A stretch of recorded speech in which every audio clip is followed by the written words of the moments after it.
Warpath.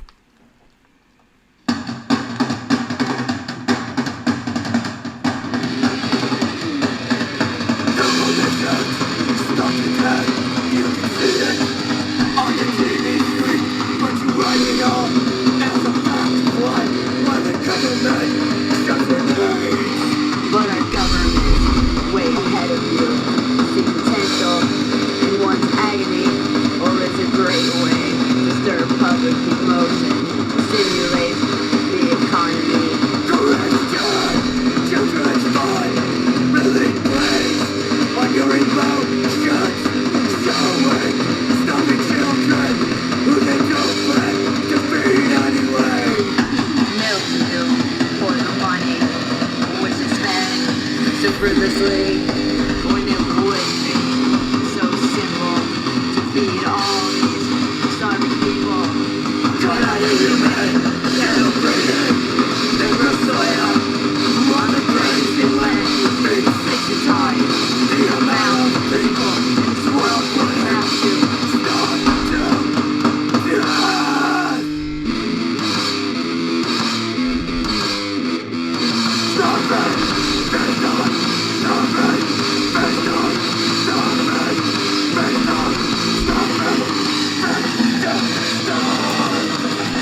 Warpath, yes.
All the kids in the basement with the stereo. Nobody on the street and everybody knows that they're running out of time and they're waiting on the line and they're laughing out close. They're all locked in and watching old videos, smoking cigarettes and fingers going up their nose, and they're wasting all the time thinking everything is fine, not caring what their nose. I don't bother to ask why when you sit at home and cry, you know time to book a toe. I don't care why I need more time. I don't care why I need more time. All the kids in the basement with a stereo. Nobody on the street and everybody knows that they're running out of time and they're waiting on the line and they're laughing out loud. They're all locked in and watching old videos, smoking cigarettes and fingers going up their nose, and they're wasting all the time thinking everything is fine, not caring what their nose. I don't bother to ask why when you sit at home and cry, you know time to move it on. I don't care why I need more time. I don't care why I need more time.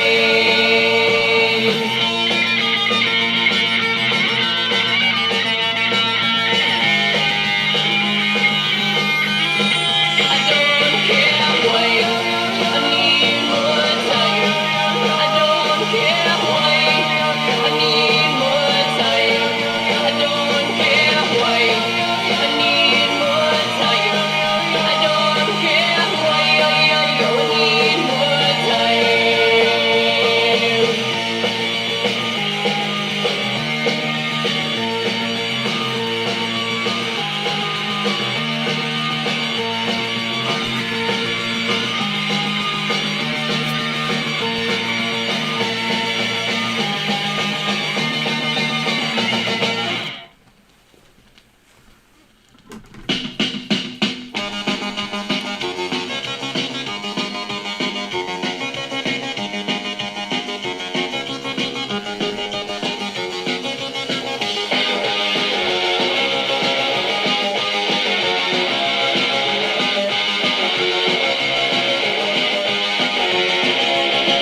Walk the streets on a Saturday night.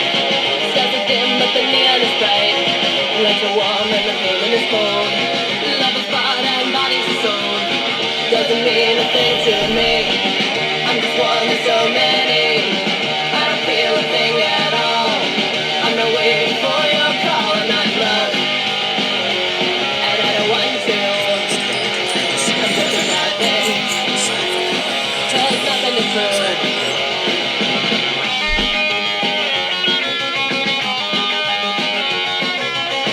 People searching love as a night, looking for someone no one seems right. Whiskey is warm and bodies are cold. Love is blood and bodies are sold. The world is made of glass and steel. Gonna queue up a video here. Love and watching all Some skateboarding. I'm not fooled by things I've seen. I'm not in love, and I don't want to. I'm doing nothing. That's just what I do.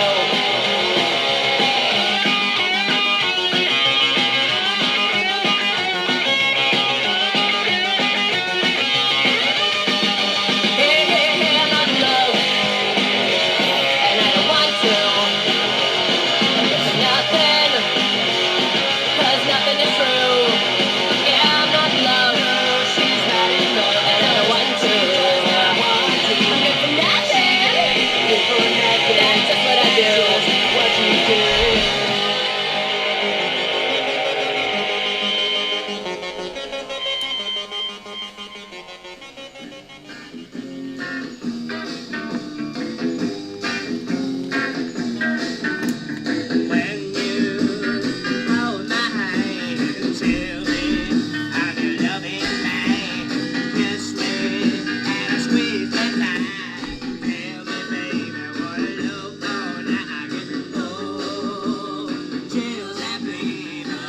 Surfmen, Chills and Fever.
H-bomb.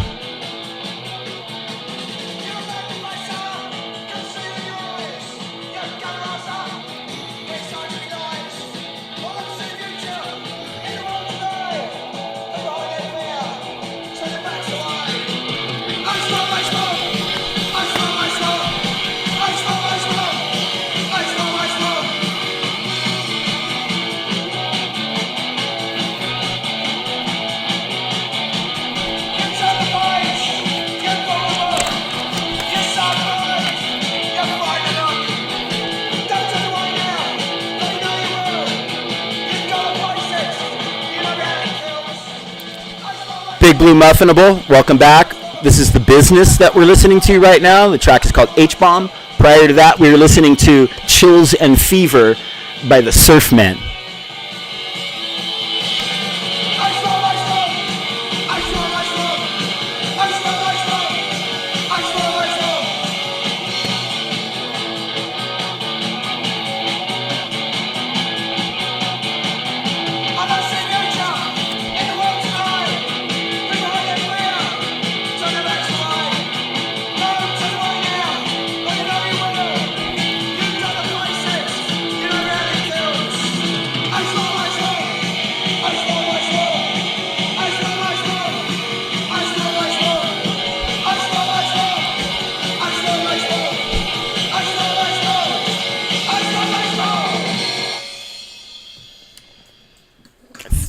Oh, wrong speed. Hold on.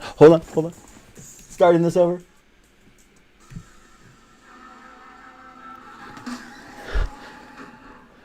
And actually, really quick, I'm really glad you came back, Big Blue Muffinable, because I really appreciate the stuff that you said on the last stream and the stuff that you put in the comments. Like I'm having a couple beers this Saturday afternoon, and I hope that that doesn't make you uncomfortable. And if it does, I totally understand. But makes me want to say this. I'm not here in a full-throated, because of your presence, which I appreciate. I want to say that I am not here in any type of full-throated advocation that you out there should be drinking, whoever you are. Please do so in moderation and in healthy ways. And if me taking a drink of a beer makes you uncomfortable, which would be a totally fucking understandable thing, I hear that. This is just to anybody out there, and just be aware that that's going to happen on this stream. So, and Blue Muffinable, Big Blue Muffinable seems to be someone who's very knowledgeable on access to recovery and what's involved in that process. So if I make you uncomfortable because I'm having a beer this afternoon and it triggers something in you that makes you want to seek some help beyond, some comments in stream, I don't know. Maybe Big Blue Muffinable would be able to... oh, thank you for that, Big Blue Muffinable, because that's a big reason why I smoke pot these days too. So anyway, let's get back to some music. What I have queued up here is Fishbone. This is off, I believe, what is their first EP. It's 6 songs. This song's called Modern Industry. I think I have it on the right speed now. And then we'll go back to some skateboarding. I know, man.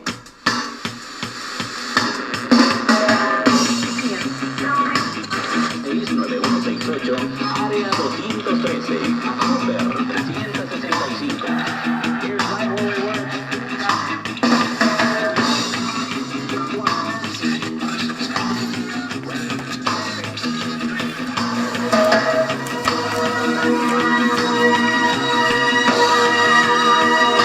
WBRU, KAP, WFLY, 292, KKAX, KOKE,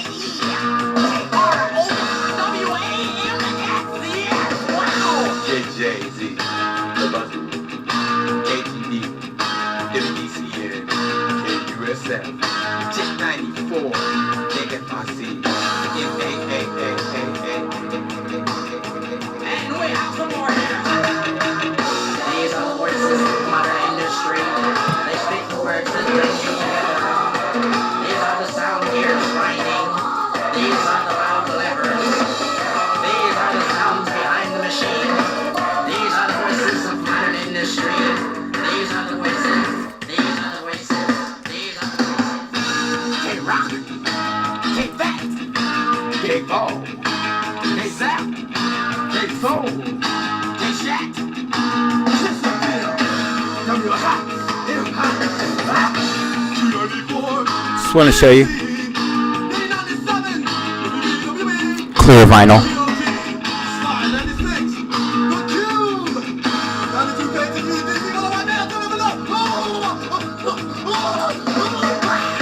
These are the voices of modern industry. They spell the power that fuels the fence. These are the belts and the bolts of the mix, and screws in the threads of the airtime. This is the sound behind the machine. These are the voices. These are the voices. These are the voices.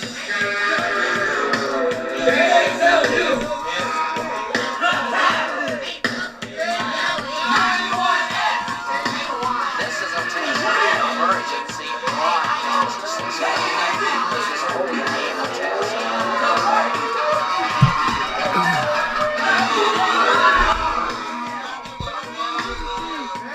Does it look somewhat like that, Big Blue Muffinable?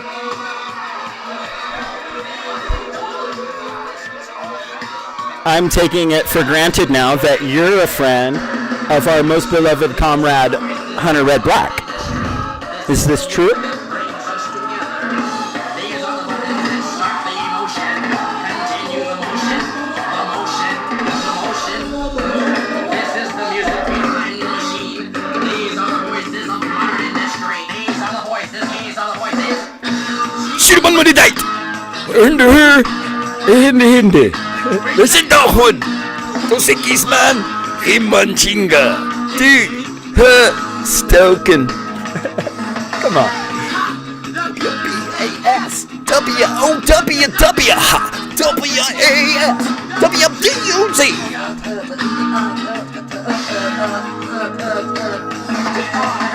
K-S-I-N, we rebuke you! K-S-U-S-A, hallelujah! That is cute! Hey, can I get an amen? Okay, and EW, ha ha ha. Can you believe it?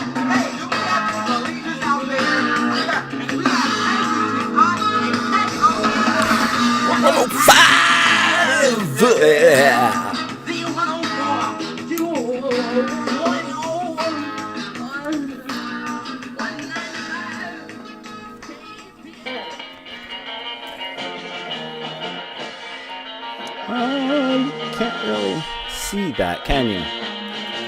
Let's go back over here. So.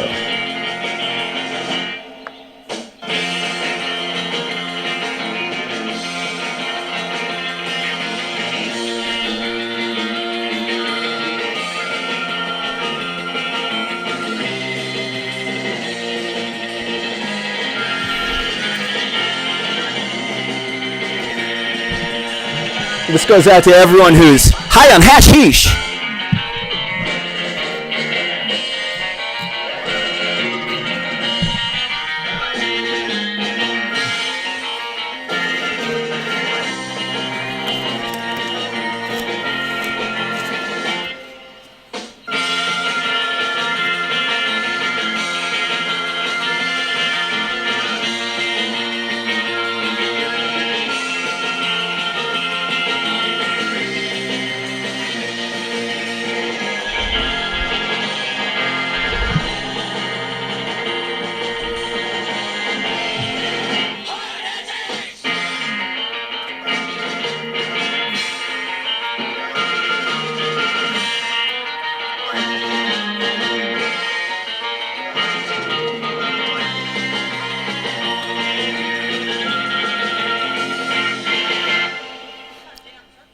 Totally going to play another song by the Invisible Man.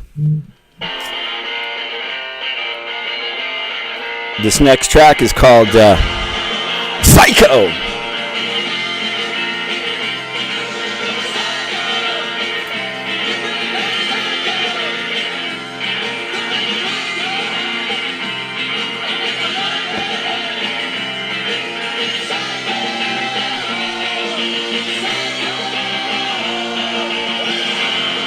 It's like a close sort of variation on the original Sonics tune that the Cramps later covered, but it's their own, I don't know.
So I'm going to play this. I got a video queued up here in the watch later list.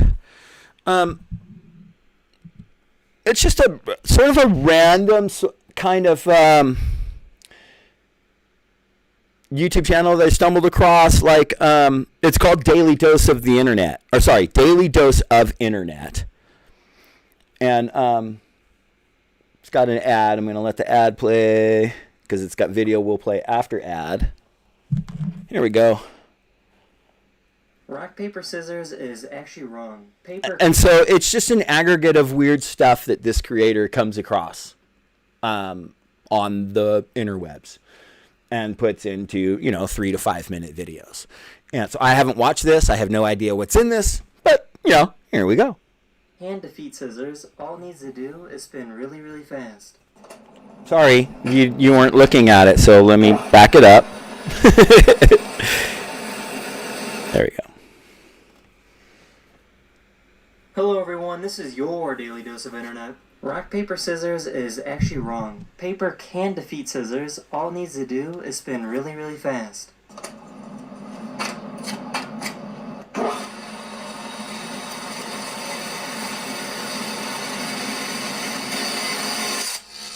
Psh, I knew that. I totally knew that already. You are. Yeah, shut up, honestly. You're gonna, you know what? Next summer you're gonna be wearing your Hello? Hi? Hi? What's wrong? What the fuck? You What the fuck? There we go. If you own pottery that was made before the 1970s, there's a good chance that it's radioactive. Many plates and cups that were made in the United States were painted with a glaze that was made of uranium. Here you can see the radioactive particles moving off this piece of pottery.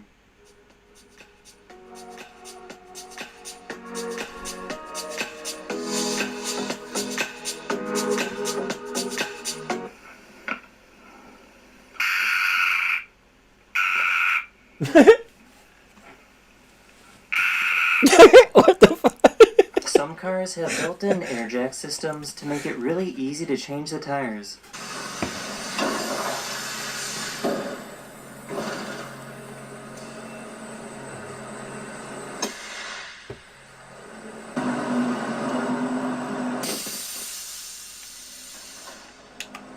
Janice.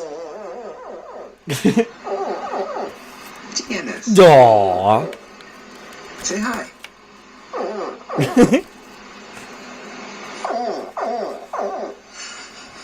This is what the best hospitals in the world currently look like. Robots will travel around the hallways delivering supplies. They even know how to use the elevator.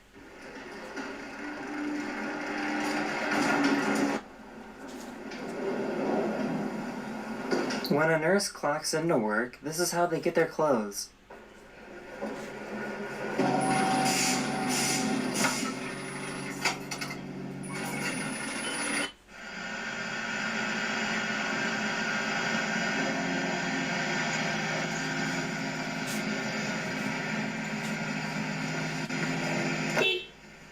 This is how quick and easy it is to clean silverware that has been tarnished.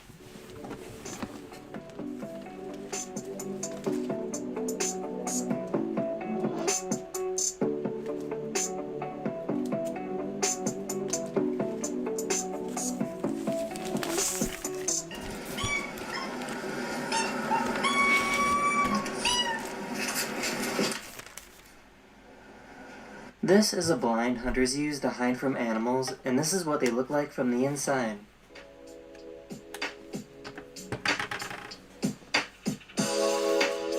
That's the end of this video. Hopefully I was able to make your day just a little better, and I'll see you guys again very, very...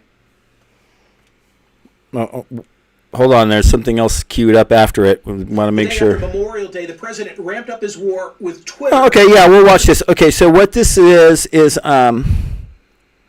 hold on just a sec. So this is the Benjamin Dixon channel. Ben Dixon, I highly suggest people follow him. Out of all the progressive sphere, I really like Ben Dixon a lot.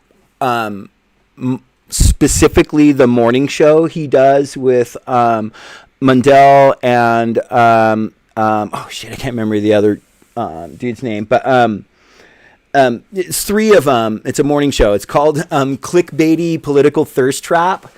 In terms of like monitoring bourgeois electoral processes from a sort of leftist progressive, I hesitate to say leftist, but from a real progressive sort of perspective, I think they're the best thing going. But this is a video. A lot of you probably know about hashtag Diaper Dawn.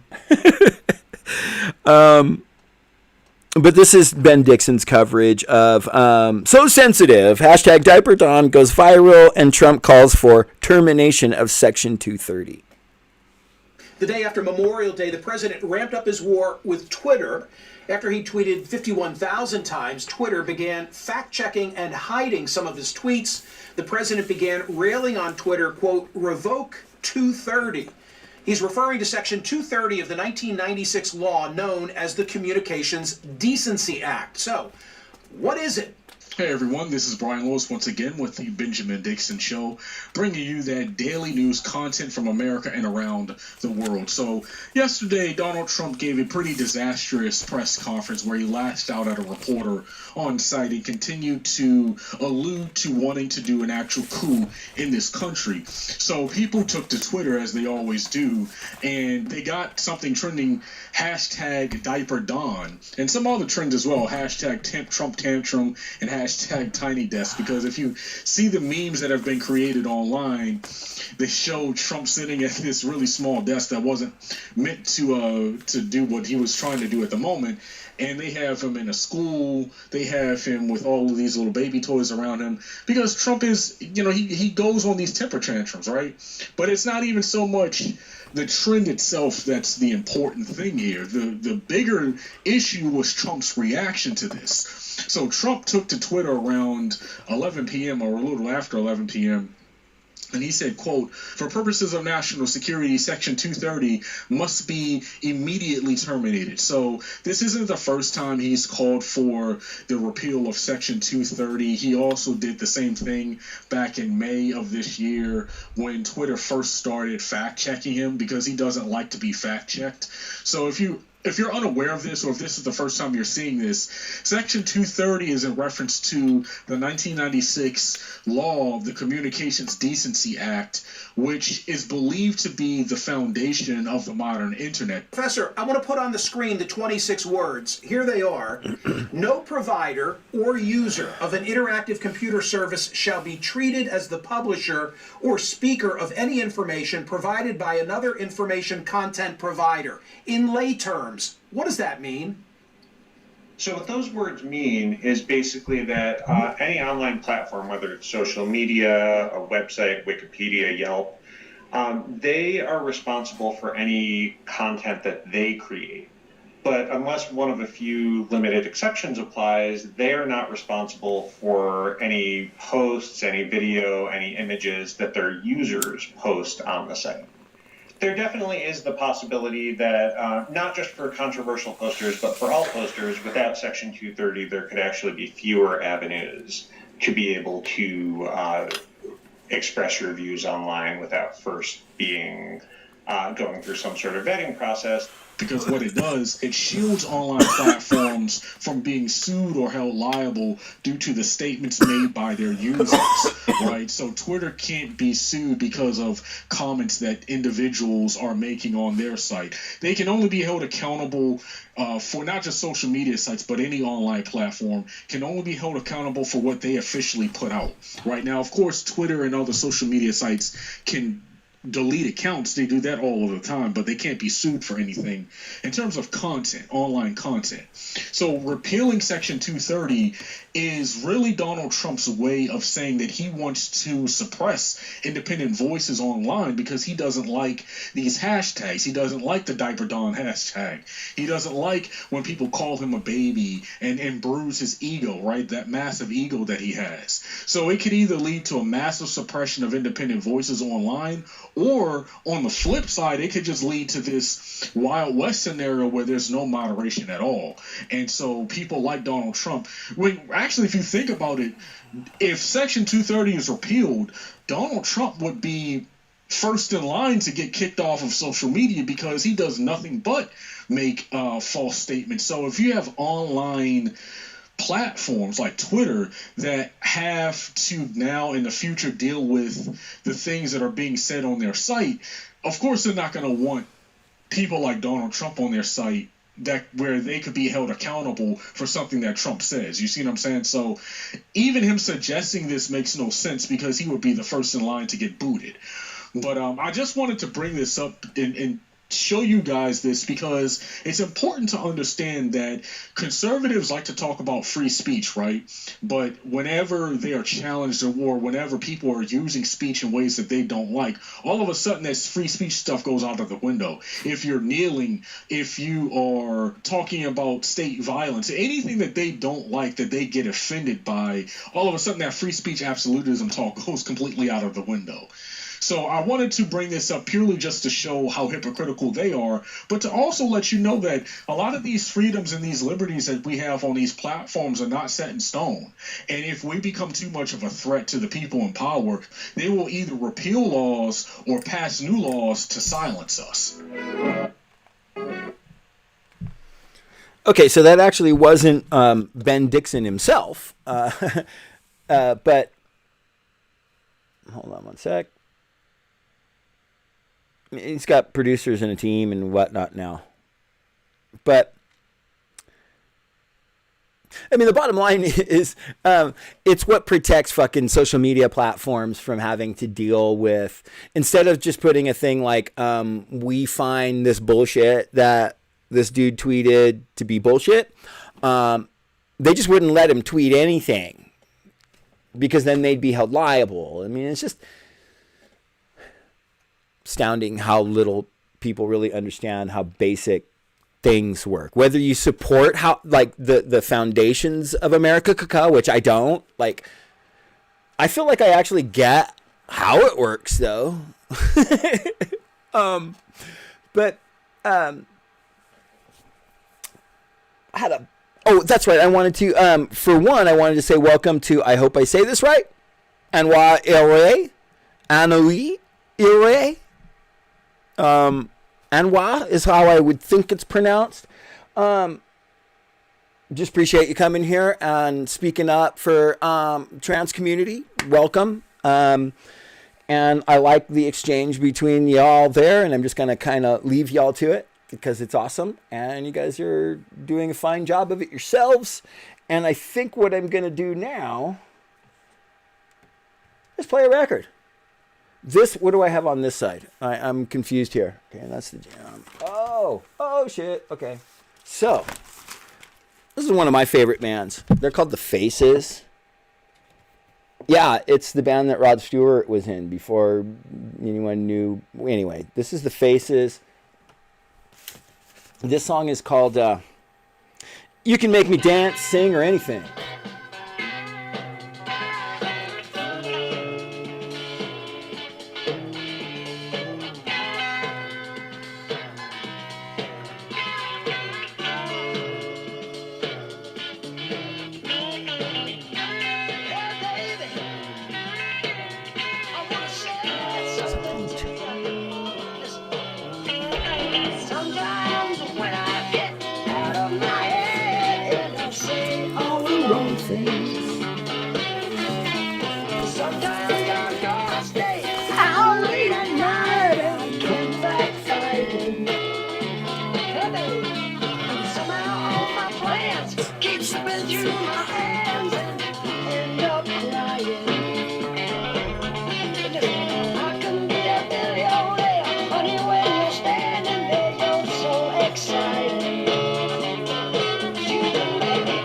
Hey, welcome, Art. I'm so happy you're here, homie. Welcome, Art, from Psychos in Love. Fantastic psychobilly punk rock band from the Bay Area, South Bay.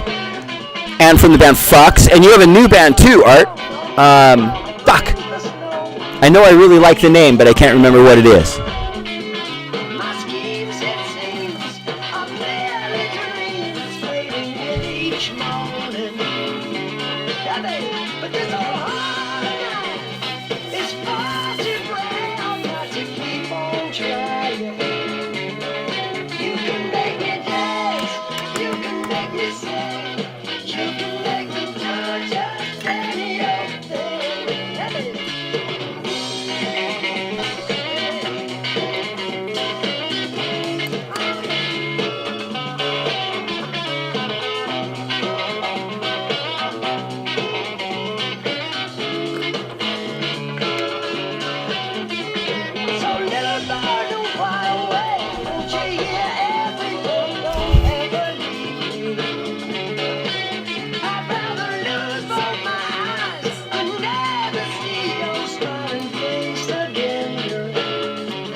Stigler and the Box Wine Rebellion.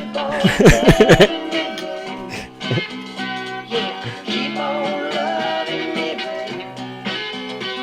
Just keep on loving me, baby. Just keep on loving me, baby.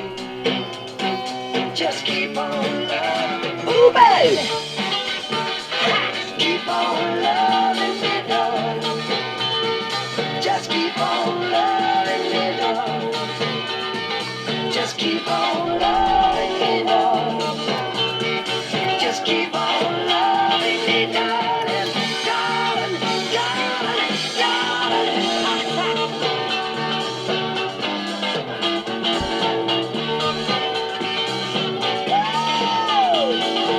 All right. Hey, baby. Keep on loving me, darling. Just keep on loving me, darling. Just keep on loving me, darling. Just keep on loving me, darling.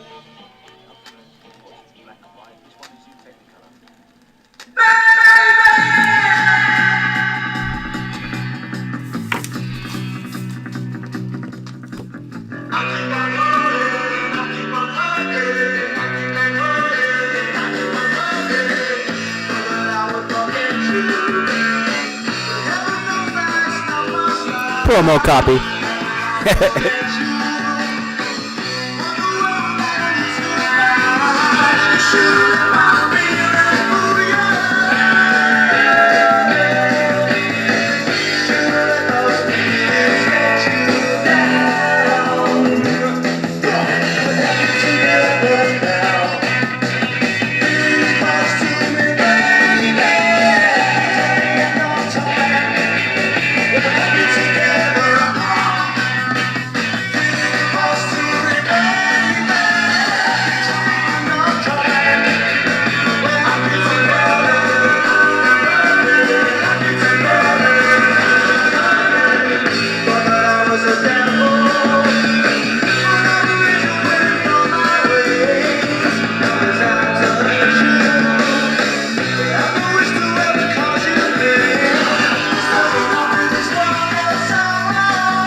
Confusion, what a confusion, what a confusion, what a confusion. That's what the world is today. Hey, hey. What a confusion. That's what the world is today. Hey, hey. Hey, hey. Hey, hey.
I've got a dope as fuck video lined up.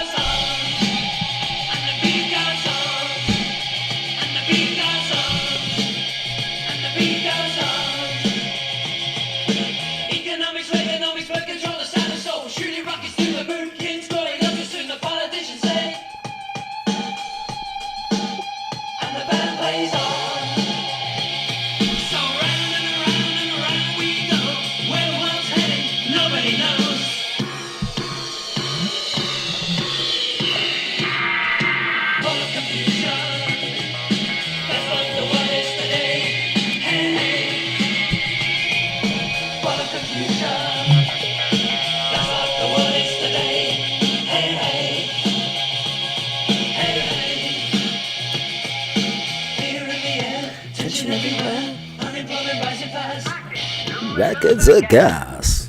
And the band played on. And the band played on. And the band played on. And the band played evil destruction, tax reduction, same specters and colors, and solid gold in demand, population and suicide. Everyone moving to the hills, people all over the world are dying in the war. Originally a Temptations tune.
I didn't.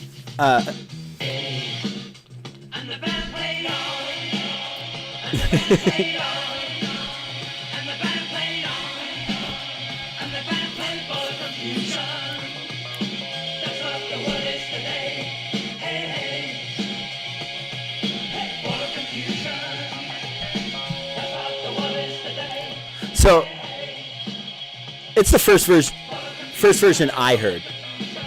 Growing up, like I got this album the month it came out.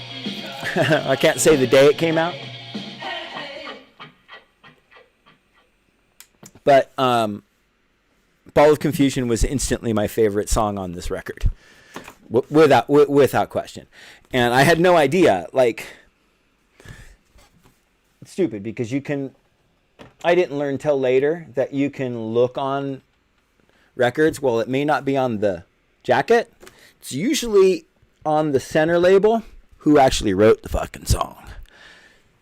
I didn't used to look at that when I was young. I was in high school when this came out.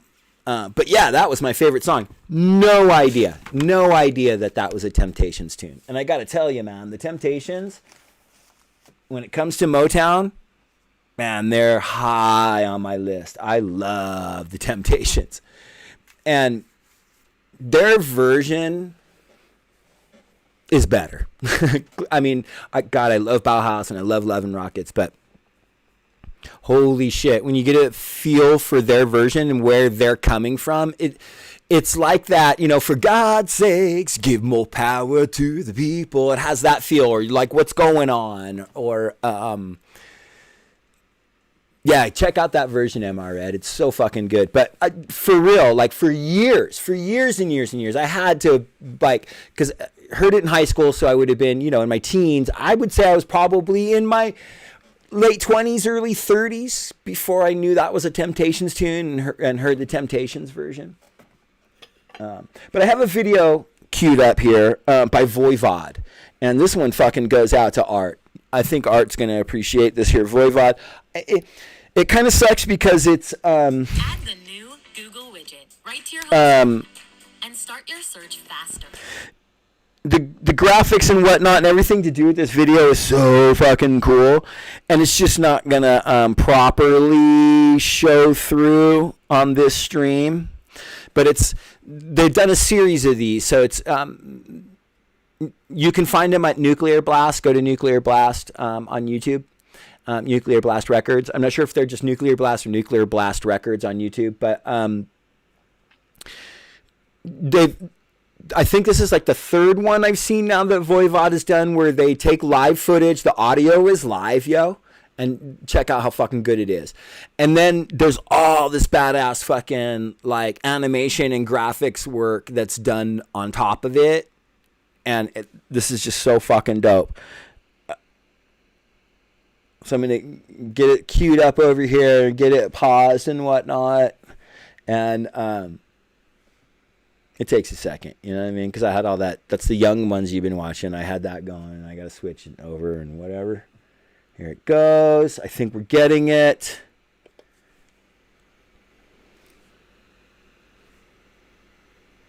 Oh. Okay, hold on a sec. I got it muted so that you didn't have to listen to the young ones earlier. I got to unmute this motherfucker. Unmuted. I'm going to totally turn up the volume more.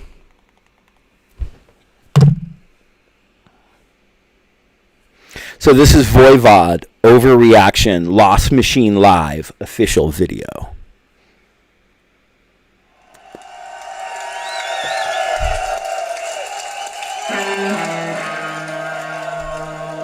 Back in 1987.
Sorry, I got to pause it because I just got a fucking warning from YouTube saying, heads up, we've detected copyrighted audio and video in your stream. Your stream may be temporarily blocked, which is cool. That's cool. It's Voivod's video. They have every right to whatever. But anyway, check that shit out, yo. Go find them. You know what I mean? I have another video lined up after that. This is from Global News Network. Tear gas fires as thousands protest in Paris against police fucking bullshit and whatnot. So we'll just go to that. I didn't think that Voivod video would ding us, but it did.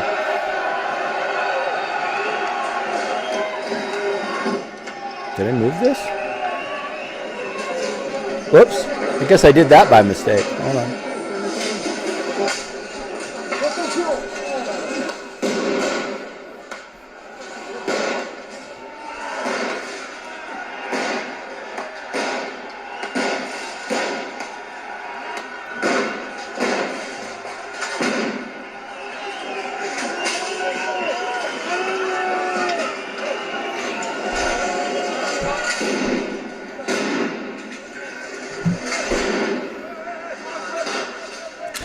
So it reads in the description, security forces fired tear gas at a protest march against police violence in Paris on Saturday after mass protesters launched flares at their lines, put up barricades, and threw stones.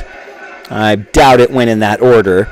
I imagine that the mass protesters were attacked first, then created barricades, because that's usually what I've seen happen on the street. I digress. Thousands of people across France marched in protest of a proposed French security law that will restrict sharing images of police. So yeah, these people are being kaboomed and kabanged and fucking attacked because they're just like, yo, we want to show images of what fucking pigs do. Anyway, it goes on. Civil liberties groups and journalists are concerned that the measure will stifle press freedoms and allow police brutality to go undiscovered and unpunished. The cause has gained renewed importance in recent days after footage emerged of French police officers beating up a black man, triggering a nationwide outcry. French President Emmanuel Macron, fucking scumbag, bourgeois motherfucker, spoke out against the video images on Friday, saying, "They shame us." Oh, shocked and chagrined. What shames you, you motherfuckers? You sent your pigs out to fucking fuck people up, man.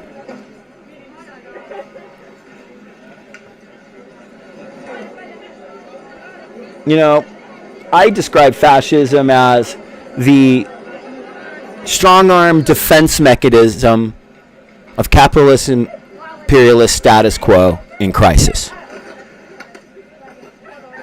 Saying you can't film us because we're the pigs, because we are in charge of the capitalist imperialist status quo.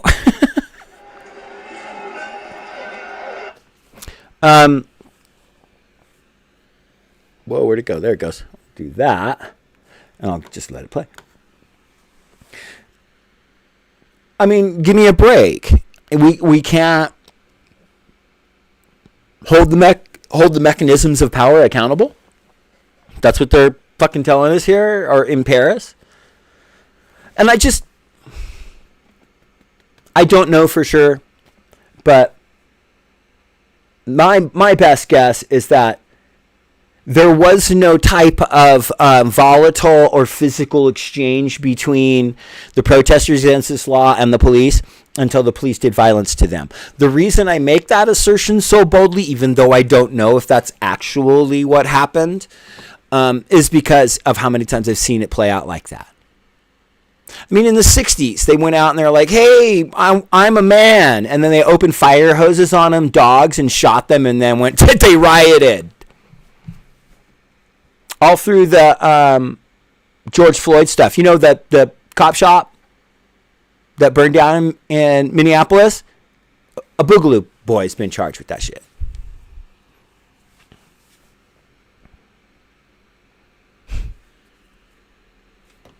It's...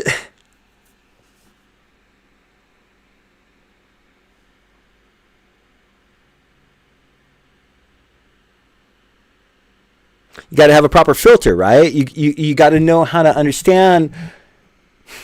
Nobody sits around and goes, oh man, I mean, unless you're like 14, I guess, or, enough, no, don't diss the 14-year-olds, but like, unless you're in a really, really sort of adolescent state, no one sits around and goes, man, it would be really, really cool to get out and, go get tear gassed and throw Molotovs and smash and blah, blah, blah. I mean, it's just not what motivates the left.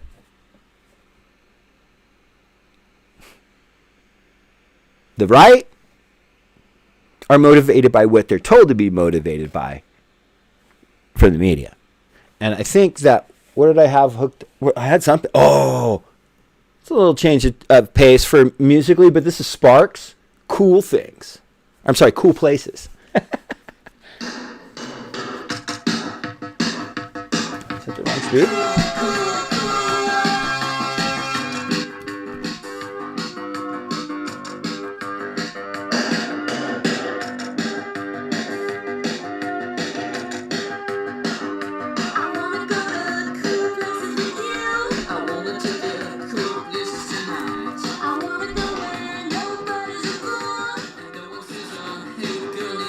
So that's Jane Whelan from the Go-Go's.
Split ends. Not fucking cool.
imagine something's wrong. I feel uneasy. You show me, tell me you're not easy. I don't know why sometimes I get frightened. You see my eyes, tell that I'm not fine. I don't know why sometimes I get frightened. You see my eyes, you tell me you're not lying.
I'm on my own, just wanna roam. I tell you, man, don't want a home. I want around, be off the ground. I need to go from town to town. I say I think this life is great. Song's called Big Boss Man. Don't bring me down, man. Don't bring me down. I met this shit the other day, and then to me, she said she'd stay. I got this bag, just like a cave, and we had a little rain, and then I beat her on the ground. My head is spinning round. Don't bring me down. Don't bring me down.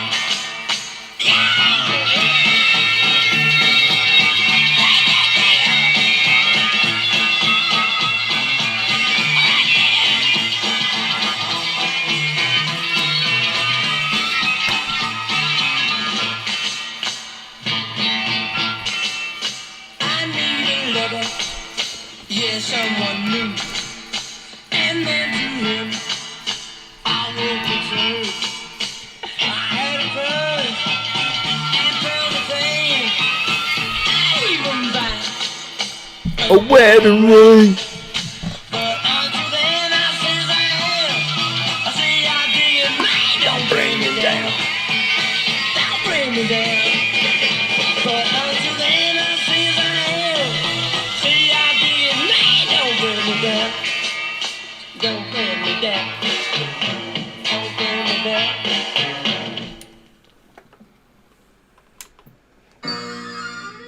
Oh shit, wrong speed. One more time. Bim bam boom. Okay, that's better.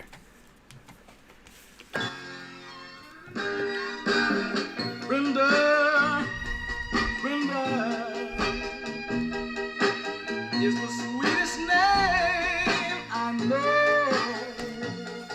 It's tender, Brenda. so very tender. Wish I'd never had her so. I never missed her till she was gone. Don't know how to carry on without Brenda. Brenda. Granted, taking her for granted. I was a fool to think I could. So confident she'd never leave me. Now it's me who's grieving. I never missed her till she was gone.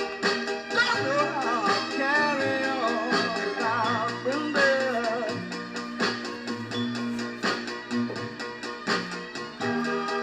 Now a man is very, very proud. Never likes to admit he's a fool. But when I think about all the love I gave away, I close my eyes. Oh shit, I'm sorry, fam. Could have let you watch some skateboarding instead of blank shit.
send signals from the rocks above the pass. The cowboys take position in the bushes and the grass. The score is with the corporal, she is tied against a tree.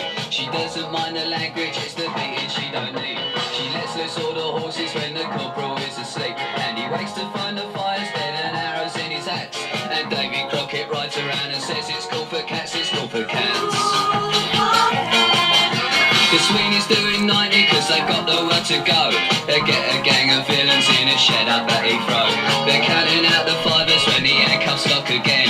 In and out at once with the numbers on their names. It's funny how the missus always looks a bleeding same. And meanwhile at the station there's a couple of likely lads who swear like how's your father, and they're very cool for cats, they're cool for cats. To change the mood a little, I'll be posing down the pub. I see in my reflection, I'm looking slightly rough. I fancy this, I fancy that, I wanna be so flash. I'll give a little muscle and I'll spend a little cash. But all I get is bitter and a nasty little rash. And by the time I'm sober, I've forgotten what I've had. And everybody tells me that it's cool to be a cat, cool for cats.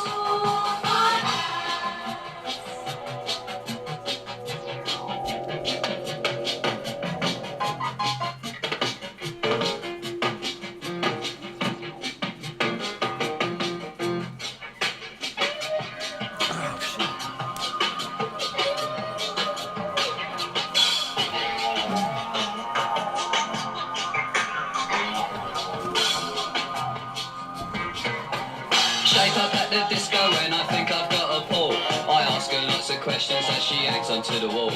I kiss her for the first time and then I take her home. I'm invited in for coffee and I give the dog a bone. She likes to go to discos but she's never on her own. I said I'll see you later and I'll give her some old chat. But it's not like they on the TV when it's cool for cats, it's cool for cats.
Oh, word, Art. Yeah. Can you put a link in the chat, Art? And I would love to play that new Fang video. How did I get here? Where do I go? And when does it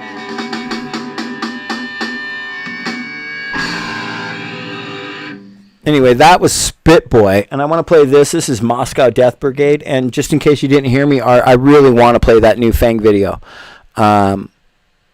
Can you get me a link, and I'll play it. But for now, check it out. This is Moscow Death Brigade. The video is called Megaphone Official Lyric Video. Oh, come on. There we go. Oh, shit. Sorry, fam. I got to take the mute off. Okay. Oh, and I got to turn that way up because there's no way you want to listen to it on 22. You're going to need it over here on like the 80. Dude, 11 doesn't even figure into the equation. We're at like 80 something. Anyway, Moscow Death Brigade, Megaphone, official lyric video.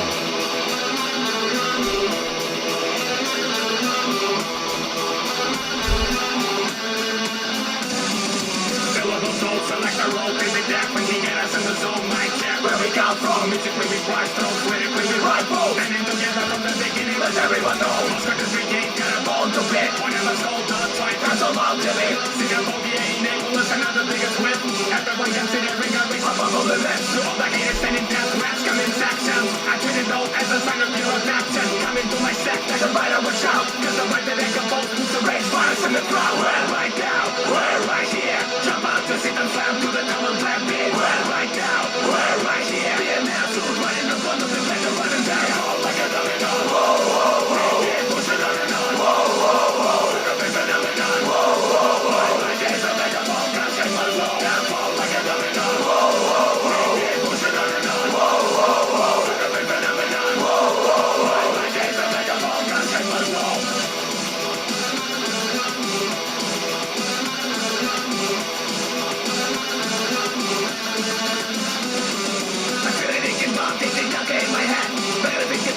Back and attack, get it, red face, the beast, life, the beast, back on track.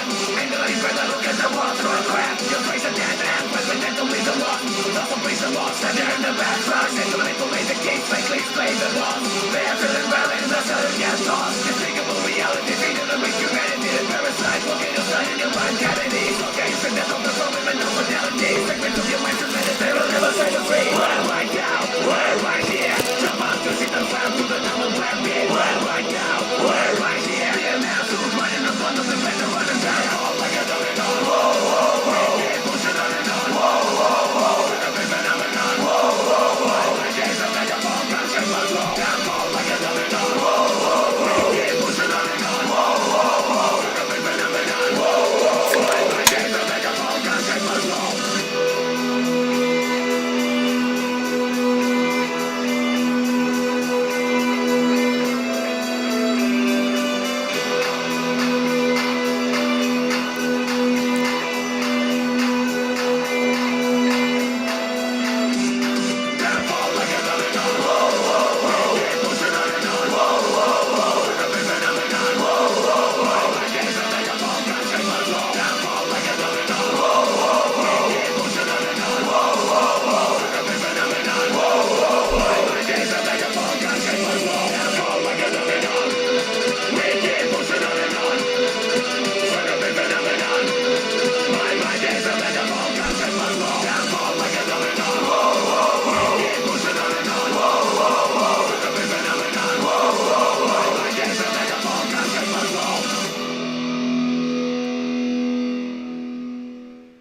Moscow Death Brigade. All right, I got this other video that's in here that I haven't watched yet. It started to play a little bit earlier.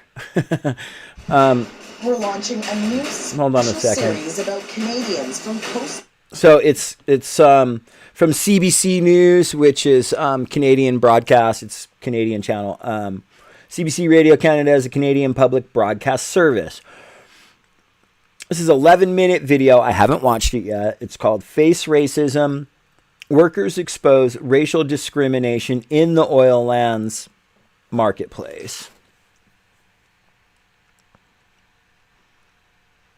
So here we go. We're launching a new special series about Canadians from coast to coast calling out discrimination. And we're not just talking about it, we're tackling the issues head on, finding new ways to make a difference. Your marketplace starts now. 2020, a year like no other. From the global pandemic, a dramatic spike in coronavirus cases, a rallying cry across the United States, Canada, and much of the world, to the reckoning on race. Nobody should be murdered just by the color of their own skin. People are standing up and speaking out about discrimination, privilege, power.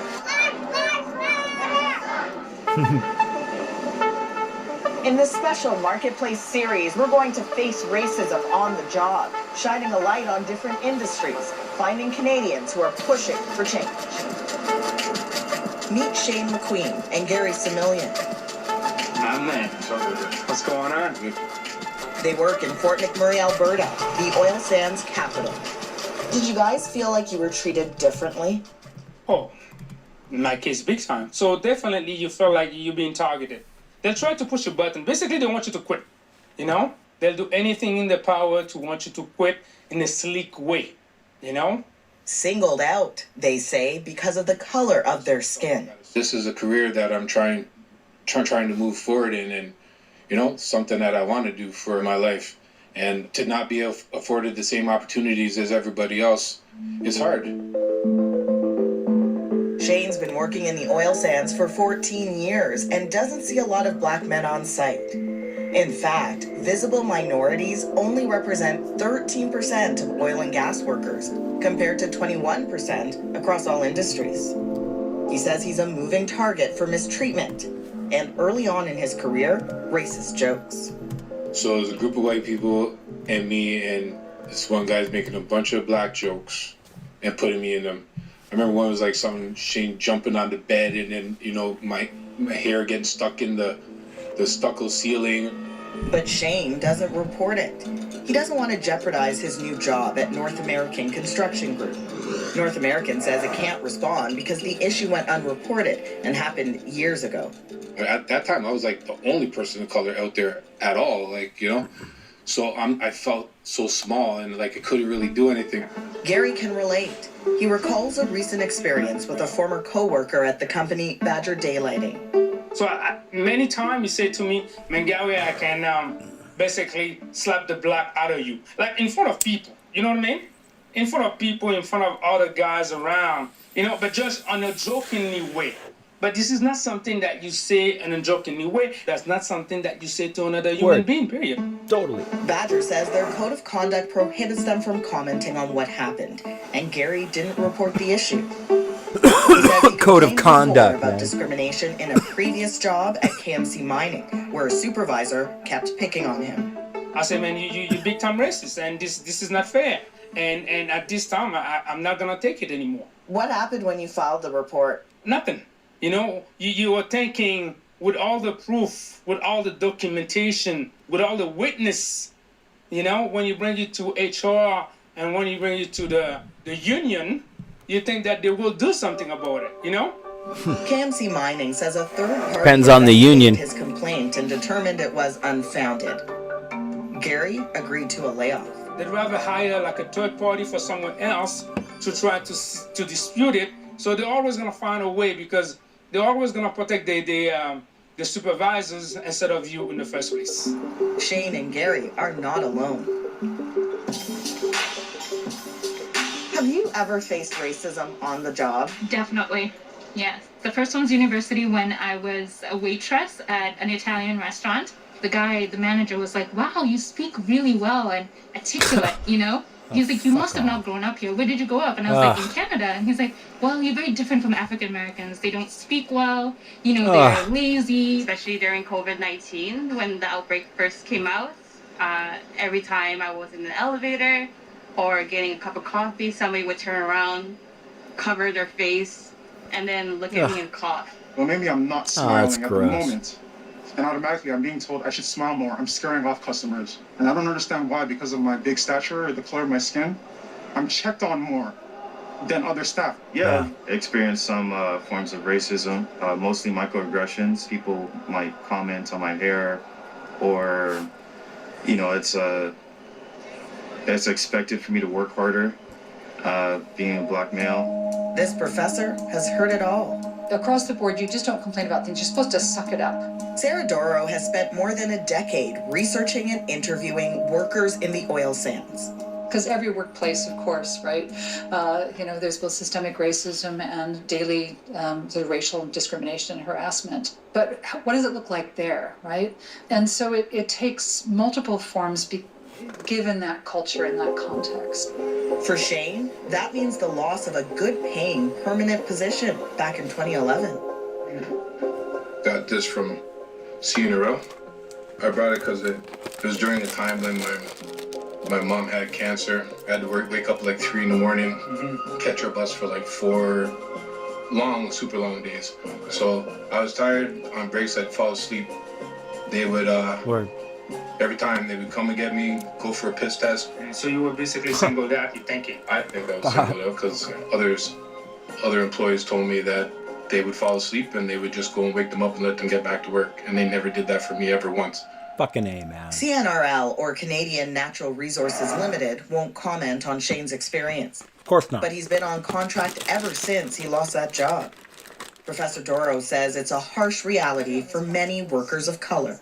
You're knocking on that door. You have to work harder to prove yourself. We heard this from many of our participants. Even if you sort of do get in, you might hit that ceiling, right? That given the old boys network culture there, and it isn't to a great degree an old white boys network, that actually being able to move up is also more difficult.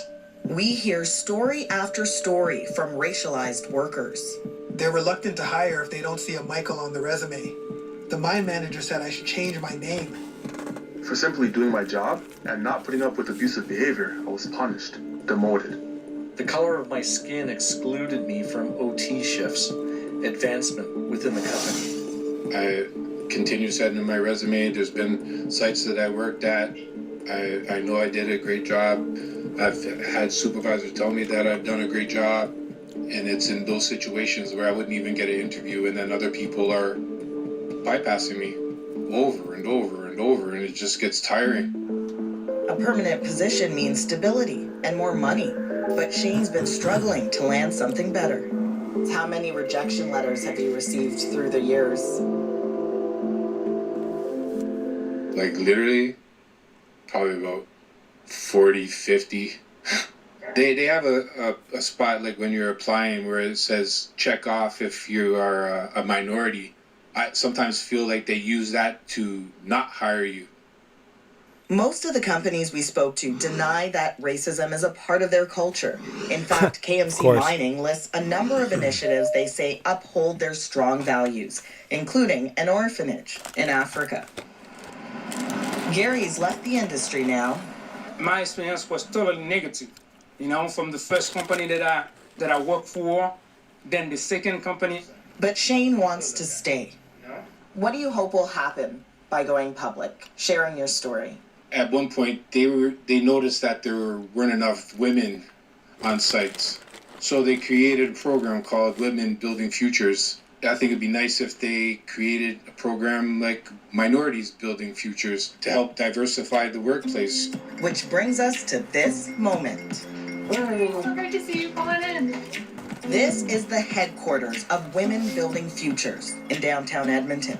It's helped women break into the trades for more than 2 decades. Welcome. Jess Thompson is on the executive team. I'm very excited you're here. Thank you for having me. Both sit down and remove their masks. We always see women coming through the work site. So my goal is to try to see the same type of thing for minorities. I think that there's a lot of work that can be done there, and having someone like yourself champion that work and partner with community organizations to do it is a wonderful thing. Do you help them, like, if, snap. What if they feel like they're feeling discrimination? So we encourage the women to call us, but we also work really closely with our employers in situations like that. So that's good, so they don't feel like they're on their own, right? Absolutely, yeah, and we encourage employers too to build a culture of mentorship, and we're really hope, instead of hiring one or two women, when you hire in cohorts, there comes that informal mentorship, and they start to support each other as well. Because at first I was just doing this to just kind of bring awareness to it, but now it kind of seems like it's kind of moving forward where it could actually be something, right? And what we have here, it works well for women, and I'm absolutely sure there's elements of that could support the mission that you're moving forward for sure. Are you able to help with that, those connections? Absolutely. I appreciate that. It's beautiful. Yeah. Thanks for bringing this here. I appreciate you so much. Shane's ready for this new challenge. Oh, if something like this was available for me, this would absolutely make a difference for me. I would be knocking on some doors to see if we could get some support. He's hopeful for the future. We'll continue to follow his journey. And we're looking to hear from more Canadians who face racism. Reach out to us, marketplace@cbc.ca. I don't know what that whole last bit was all about. I don't know.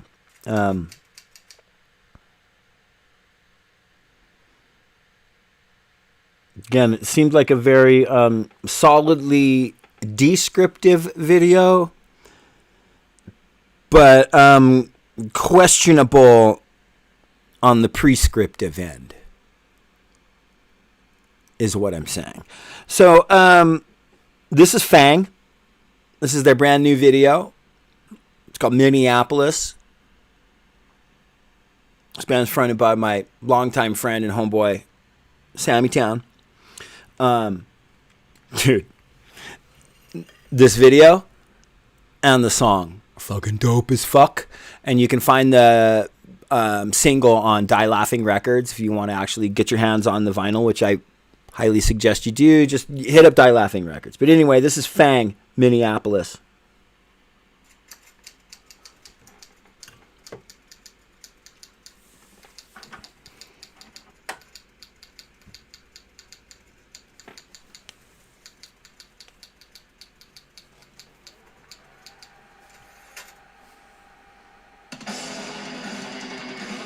Oh, fuck.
That's Fang, dude. That's Fang. That's straight up Fang. Rest in peace. Rest in power, George Floyd. So what I'm going to play next is Fear, more fear, and rioting. That is the summer of 1919 in America, and in fact the whole world. Bomb plots and riots and anti-communist hysteria all puncture the hopeful optimism that the end of the World War began to generate. So this video is called White Lives Matter More, A Summer of Blood, Between Two Wars, Zeitgeist. This is Time Goes History. And this is a snapshot from a moment in 1919 between the First World War and the Second World War. And dude's name is Indy Nidell. I really like his videos. And he's got a couple different channels too. I mean, there's like 218,000 subs on this channel. So it's not like they're hurting. But if you're really, really interested in like World War I, World War II history and between those two wars, check out Time Goes History. And then they've also got like World War II is a channel. You'll jump off. He's got a number of different channels that focus on different specific eras and stuff. Dude, there's one of the channels that's got this whole series on a day-by-day account of what went down with the Suez Canal. There's point-for-point, day-by-day accounts of like the Cuban Missile Crisis, and it's not tinged with all that pro-capitalist, anti-communist fear-mongering and bullshit. Indy Nidell and their producers aren't afraid of communists. I don't know that they're pro-communist or pro-anarchist or socialist, but what I get from watching a lot of their content is that it's just a fair account of history. And anyway, this is a video that they put out about a week ago. And it's from the Between Two Wars series. And oh my gosh, there's just so much cool stuff in here. Like the history, what led to the birth of the CPUSA, the Communist Party USA. And for its early inceptions. And like there's some propaganda by the deed from the anarchist community in here. This video is just a fucking chock full of some cool little snapshot of history that I think is relevant to like shit that we're going through every day. So anyway, with no further blah, blah, blah and whatever, check this video out. What happened? Fear, more fear, and rioting. That is the summer of 1919 in America, and in fact the whole world. Bomb plots and riots and anti-communist hysteria all puncture the hopeful optimism that the end of the World War began to generate. Yes, Big Blue Muffinable. I have a whole bunch of early 80s Dead Kennedys. I will play some. Absolutely. This is Between Two Wars Season 2, a chronological summary of the interwar years, where we cover the zeitgeist, the culture, the technology, the art, the sports, and much more in the era when, for better or for worse, humanity ushered in modern times. I'm Indy Nidell. And here are this season's headlines. War continues in Eastern Europe and Russia, and ethnic conflict now comes to Germany's borderlands with the First Silesian Uprising. The Soviet Republic in Hungary has collapsed, and the country is slipping into war with its neighbors. But peace is now official in Western Europe, and a German constitution is ratified in August, ushering in the new Republic of Weimar Germany. The Third Anglo-Afghan War ends, and Arab nationalists announce Syrian independence in Damascus. And if you flip through the sports section of the Chicago Herald-Examiner starting June 17th, you'll be introduced to Barney Google. The comic strip, which originally appeared as Take Barney Google, for instance, still runs in 2020 in over 900 newspapers in 21 countries as Barney Google and Snuffy Smith. Though, except for a few cameo appearances, Barney Google was written out of his own series in 1954. It is the second longest running syndicated newspaper comic, still making new episodes, just behind Gasoline Alley, which premiered last November. We can thank Barney Google's creator, Billy DeBeck, for adding Hotsy Totsy, Horse Feathers, and the Heebie-Jeebies to the Heebie-Jeebies! Another landmark in the history of reading comes this summer in Berlin. Sold openly at newsstands, Die Freundschaft will be one of the biggest selling and most iconic gay magazines in Weimar, Germany. It publishes sincere articles calling for the decriminalization of homosexuality alongside classified ads allowing men to find other men. Comics and magazines... Hold on a sec. Can we hear that again? Because... holy shit, I would love to see a fucking copy of this. And the publishers of this, it's fucking true bravery and like 1919, fam. 1919. Let me see. I hope I queued this up good enough just to hear that one point again. Which premiered last November.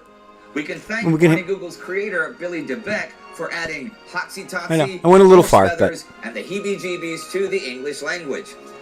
Another landmark in the history of reading comes this summer in Berlin. Sold openly at newsstands, Die Freundschaft will be one of the biggest selling and most iconic gay magazines in Weimar, Germany. It publishes sincere articles calling for the decriminalization of homosexuality alongside classified ads allowing men to find other men.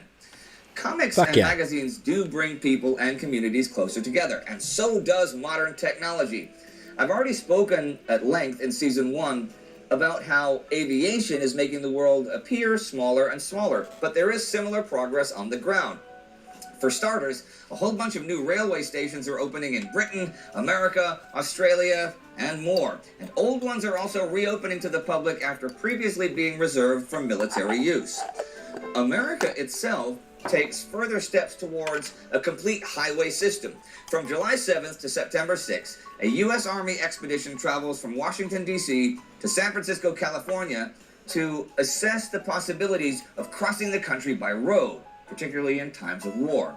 This is a monumental and unique undertaking, bringing the two sides of America ever closer together.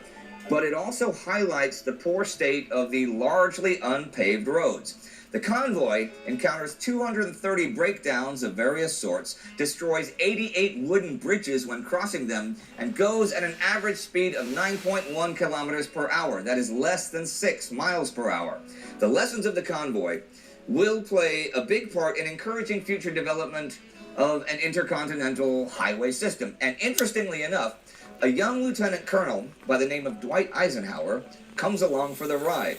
And way, way in the future, when he is no longer young or a military man, President Dwight Eisenhower will authorize one of the largest public works projects in American history with the building of the interstate highway system. It appears as even if the stars are getting closer. On July 28th, the International Astronomers Union is founded. This is an association of professional astronomers that, among other things, is the authority for assigning names and designations to celestial bodies like planets and stars. Upon its founding, 2 subsidiaries are also created: the International Time Commission and the International Central Bureau of Astronomical Telegraph. This is a trip. By the way.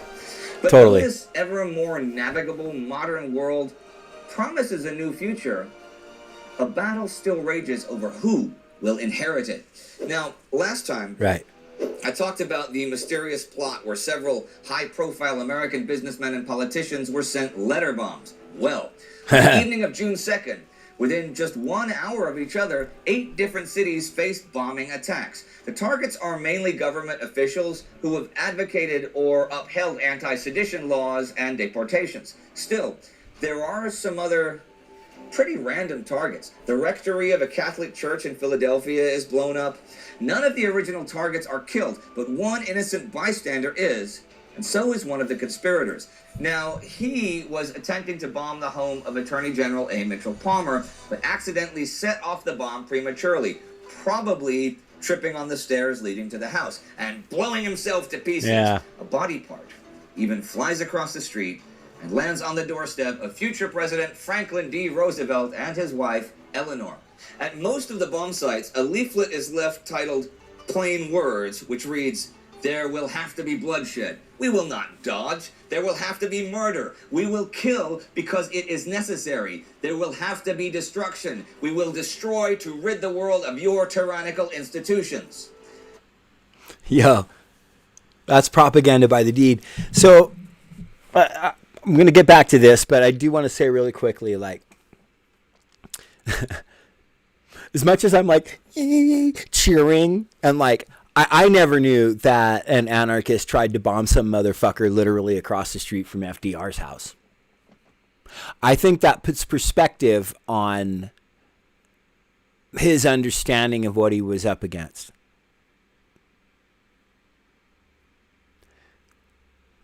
That's kind of a less consequential point, but the reason I kind of wanted to stop the video and clarify some stuff, this is propaganda by the deed, propaganda of the deed, propaganda by the deed. These were anarchists that were doing this shit. This is at a time when anarchists were like, fuck this. Fuck capitalist, imperialist, fucking white supremacist power. Western imperialist, fucking white supremacist power. Kill it. Blow it up. They thought that by them doing that, it would rally people to the cause. They were wrong. They were categorically and devastatingly fucking wrong. I'm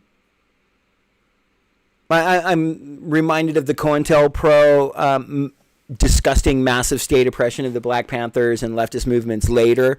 But akin to that, like anti-anarchist fervor, which led to the trial of Sacco and Vanzetti, later anarchists that were murdered, basically just because they happened to be anarchists, but because propaganda by the deed.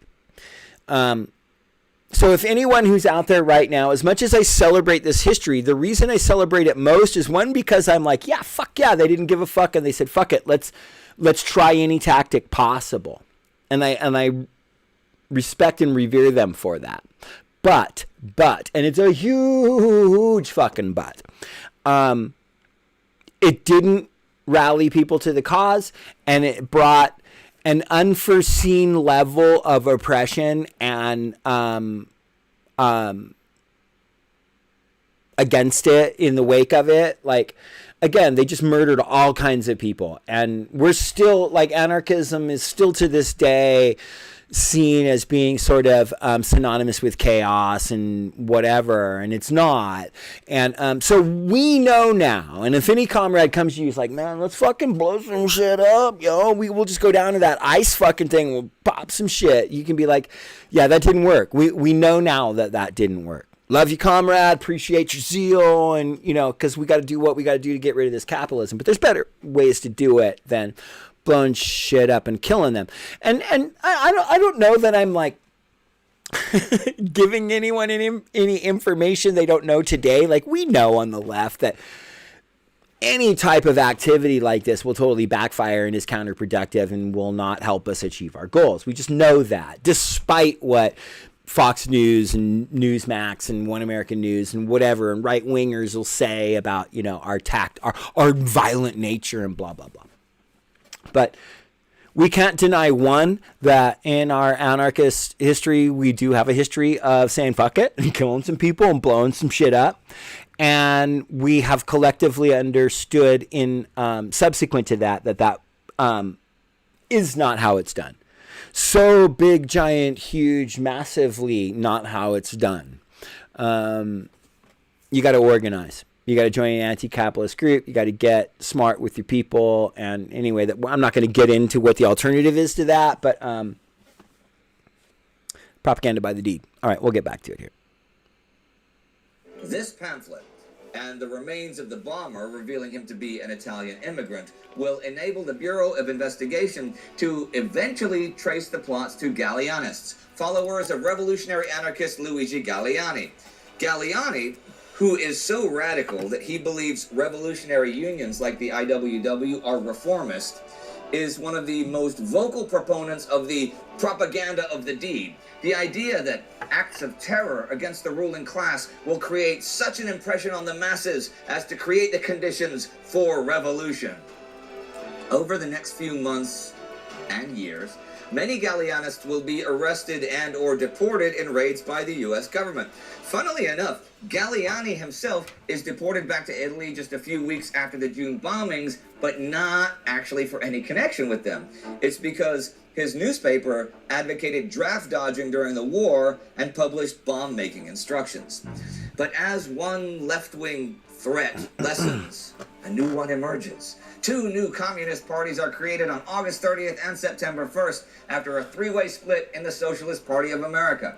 That party has been pulling itself apart over whether to support the Comintern, with left-wing elements obviously wanting to, and the traditional leadership not being so keen. So the left wing ends up splitting from the party, but this left wing itself is also divided between Americans born in the States and language federations mainly made up of relatively recent immigrants.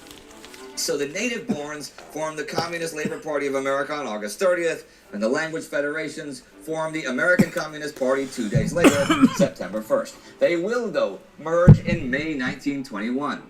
The split leaves the original Socialist Party with a membership of 30,000, down from 108,000. Now, the combined membership of these parties is less than 0.1% of the American adult population.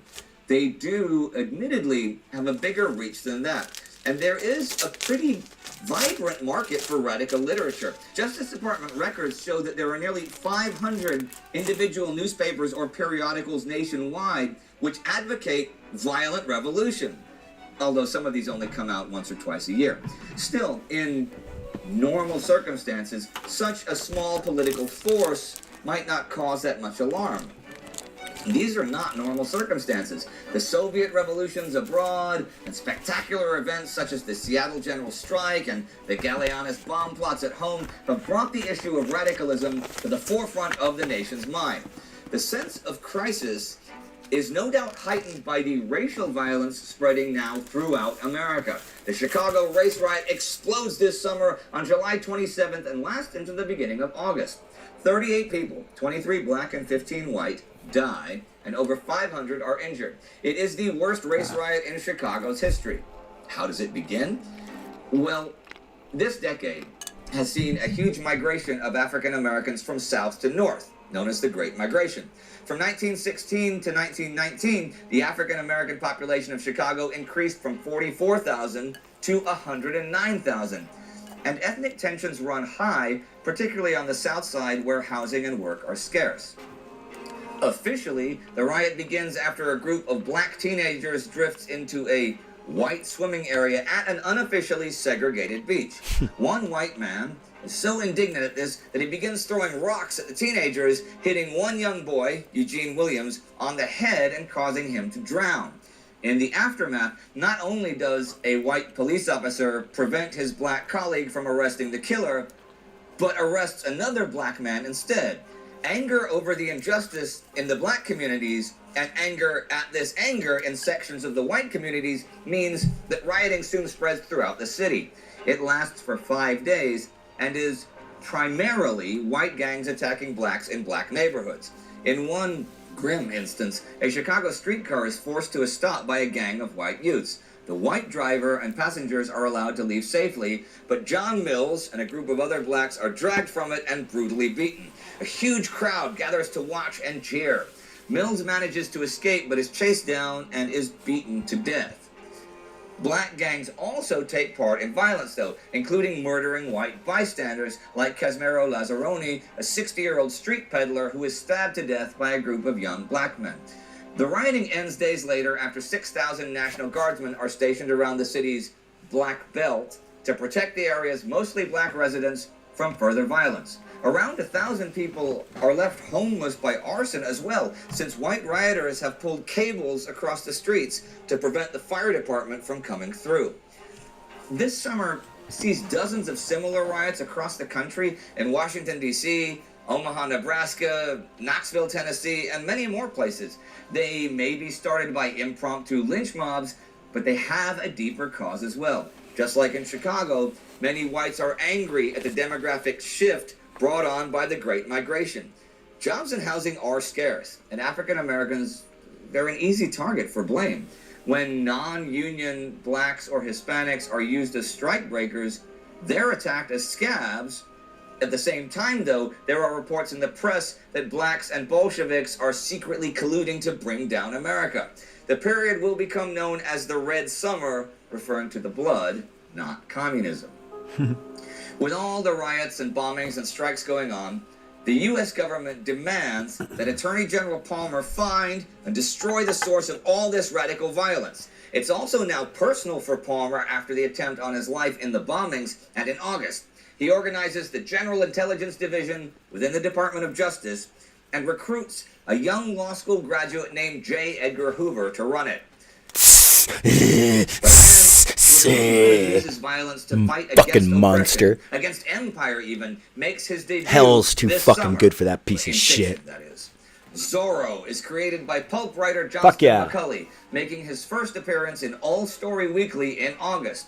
Zorro is the heroic identity of Don Diego de la Vega, a California nobleman living in Los Angeles when it was still under Mexican rule.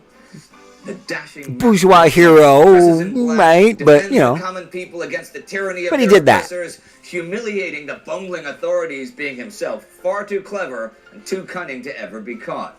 Over the years, he will feature in dozens of books, movies, and TV shows. The first film version, The Mark of Zorro, will appear next year, 1920, starring Douglas Fairbanks and released by United Artists. Speaking of films, The Miracle Man, which will be the top grossing film of the year, is released August 29th. It stars Lon Chaney and establishes him as a character actor. It's the story of a group of con men who plan to use a faith healer to swindle a New England town of its money. Also released this summer is German film Madame du Barry, starring Paula Negri. That film has the alternative title Passion in the States. It features Negri as the title character, the last mistress of French King Louis XV, and a victim of the Reign of Terror during the French Revolution. Fears of a revolutionary mob seem to be the zeitgeist of this season. Or maybe just fear of anything different. Fear of communists, fear of capitalists, fear of this race, fear of that religion, fear of your neighbor, all over the world. And fear leads to hate. Hate leads to violence. Sound familiar? So we see race riots and pogroms. We see violent demonstrations and strikes, and equally violent actions against them. We see anti-Bolshevik hysteria at the same time as we see anti-capitalist communist parties springing up like wildfire. With the world More, please. over, this was supposed to be a world of optimism and hope, but we're nowhere near there yet. This is still a world of fear and hatred. Dun dun dun. If you would like to learn more about the growing pains of the new German Republic, then you can watch our Season 1 video on that right here, anytime now. Our Time Ghost Army member of the week is Zohar Kapustin. Okay, so I'm not going to play all that stuff, but make sure you check out. Seriously, I'm really down with So join the army at Indy Nidell there and patreon.com Time Ghost History. ever more awesome historical content. Whoops, that's not the video I wanted to play. I thought I moved to... Oh, that's... Here we go. Check this shit out. Okay, so this is King Yellow Man. This just debuted 2 weeks ago. It's called Kiss Me Each Morning. This is such fucking dope rocksteady right here.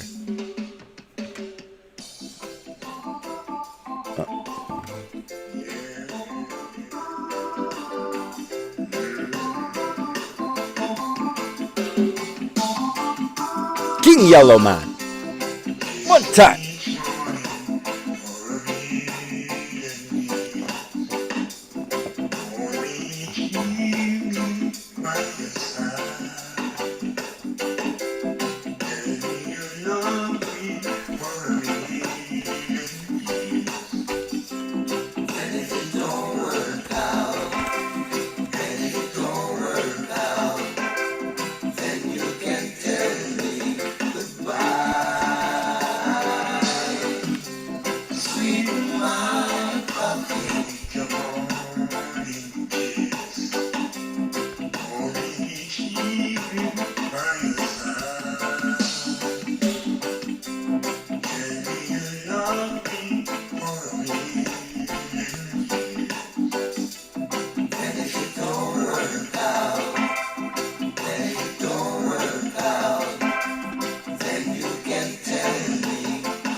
won't say no.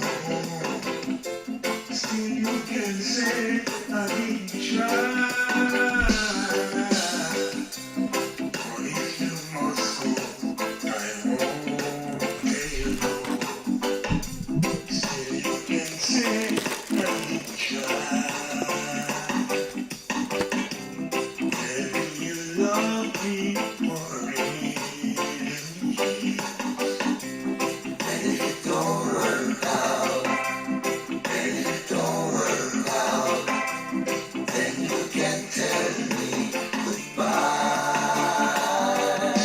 Bye-bye, bye-bye, the woman I cry. Bye-bye, bye-bye, I'm tired of your lie. Bye-bye, bye-bye, we'll find our next line. Bye-bye, bye-bye, I'll leave why I lie. Kiss me each morning for a million years. Hold me each evening by your side.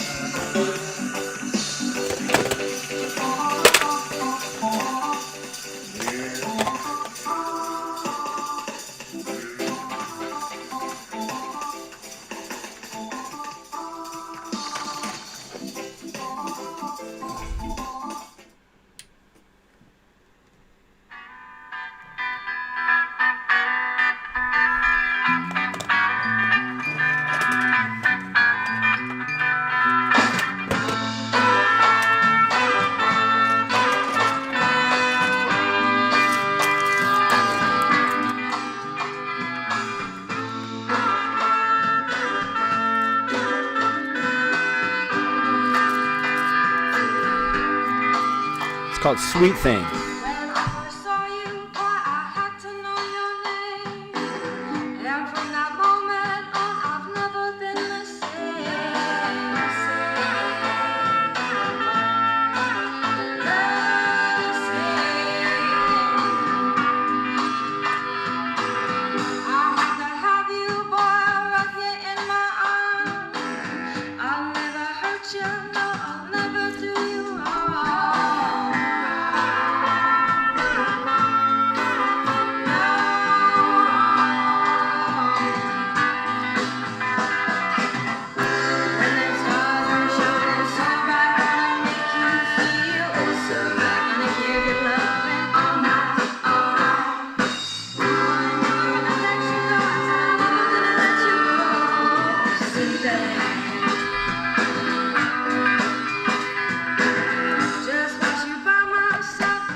Do you know the Insiders? They're from Santa Cruz.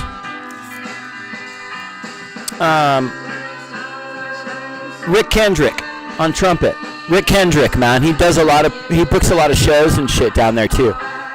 I bet you know him. This is his band.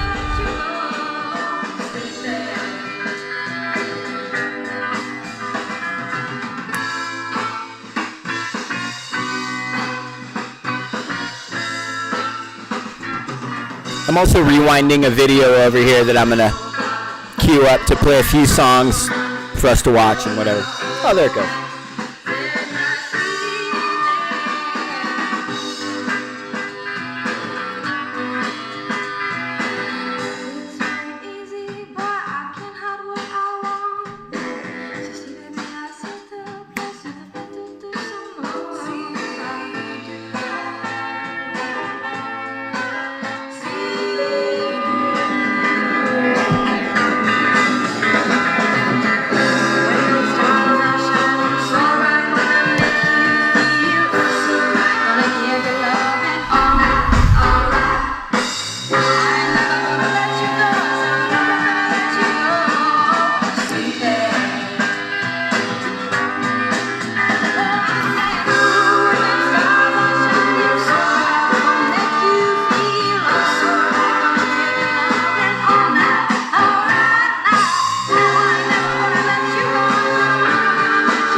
Big Blue Muffinable, I didn't forget you. Actually, hold on. I just want you to know that I literally have every single Dead Kennedys album on vinyl, including multiple versions of like all the different Fresh Fruits for Rotting Vegetables things that came out when they got sued by the Polka Band. Like, I have multiple versions of that. Anyway, but this is the last real proper Dead Kennedys record, Bad Time for Democracy. And this is a song called Chicken Shit Conformist. It's a lot like your parents. And so I'm going to start it over. I had it queued up so nicely, didn't I? There we go. Okay, this goes out to Big Blue Muffinable.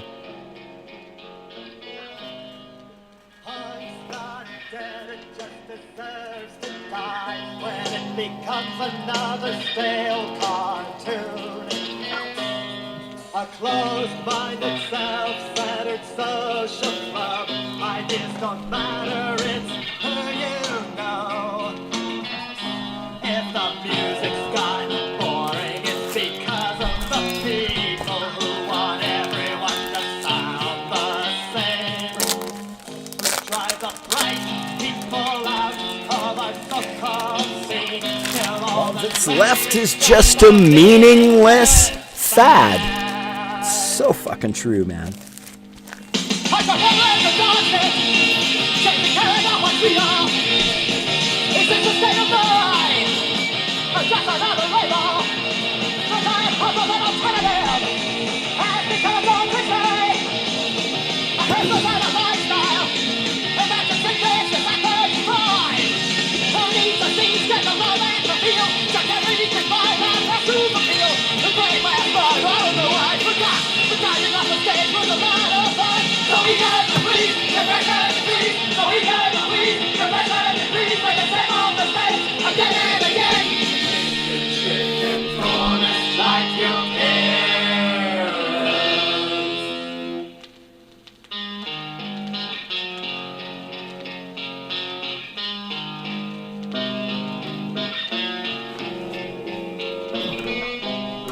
What's ripped us apart even more than drugs are the thieves and the goddamn liars. Ripping people off when they share their stuff. When someone falls Are there any friends?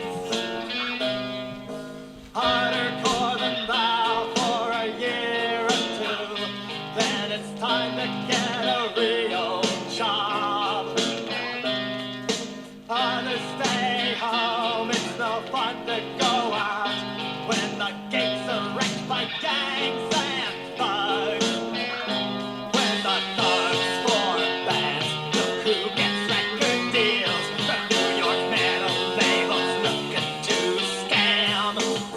Who signed the most racist, queer-bashing bands they could find to make a buck, living kids up for war.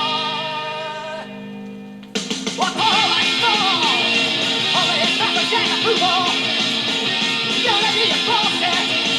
When it's time to someone's bathroom, always a common cause.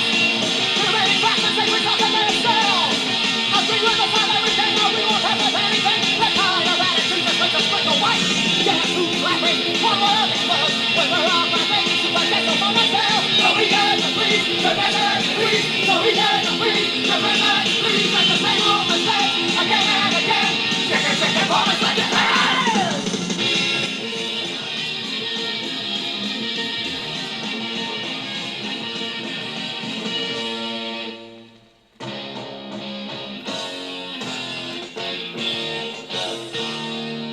That funny old rock and roll attitude's back.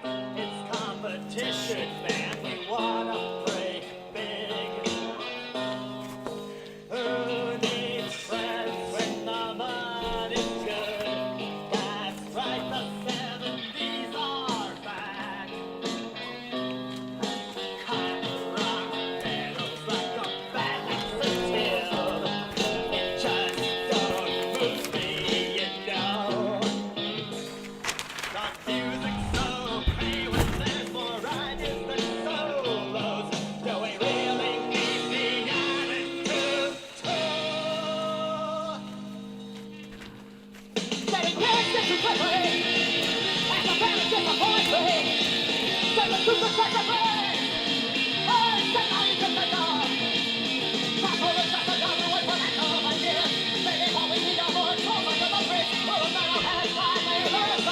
That's all you get.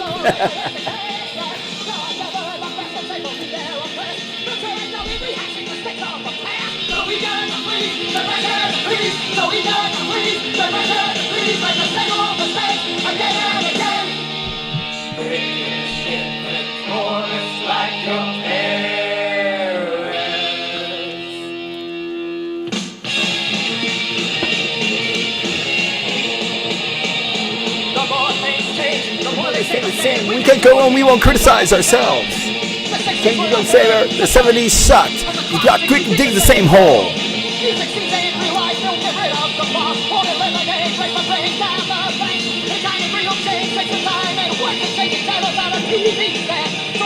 So eager to please, peer pressure decrease. So eager to please, peer pressure decrease. Make the same old mistakes again and again. Chicken, form us like your parents.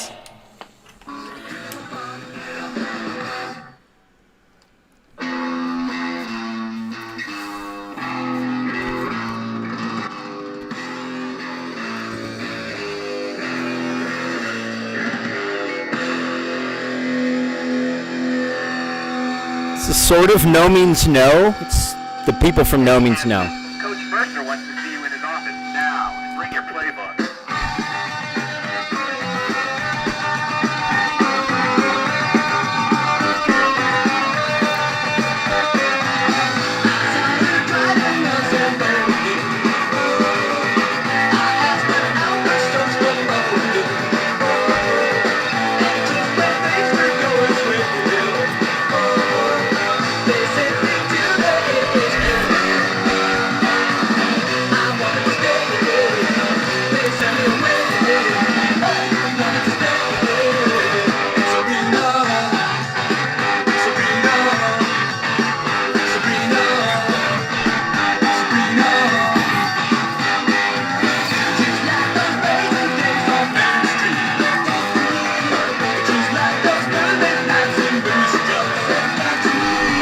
Yeah, it's a total homage to the Ramones.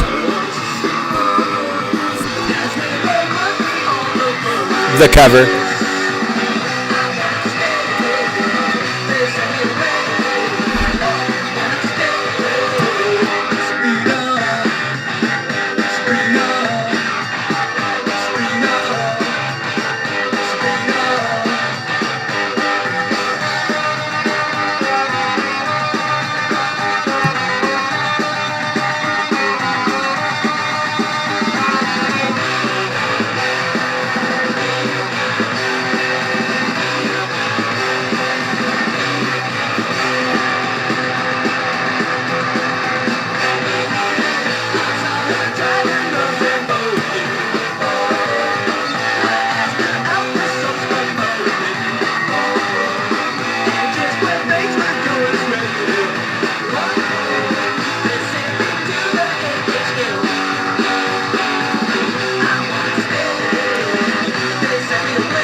Sabrina.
Aww.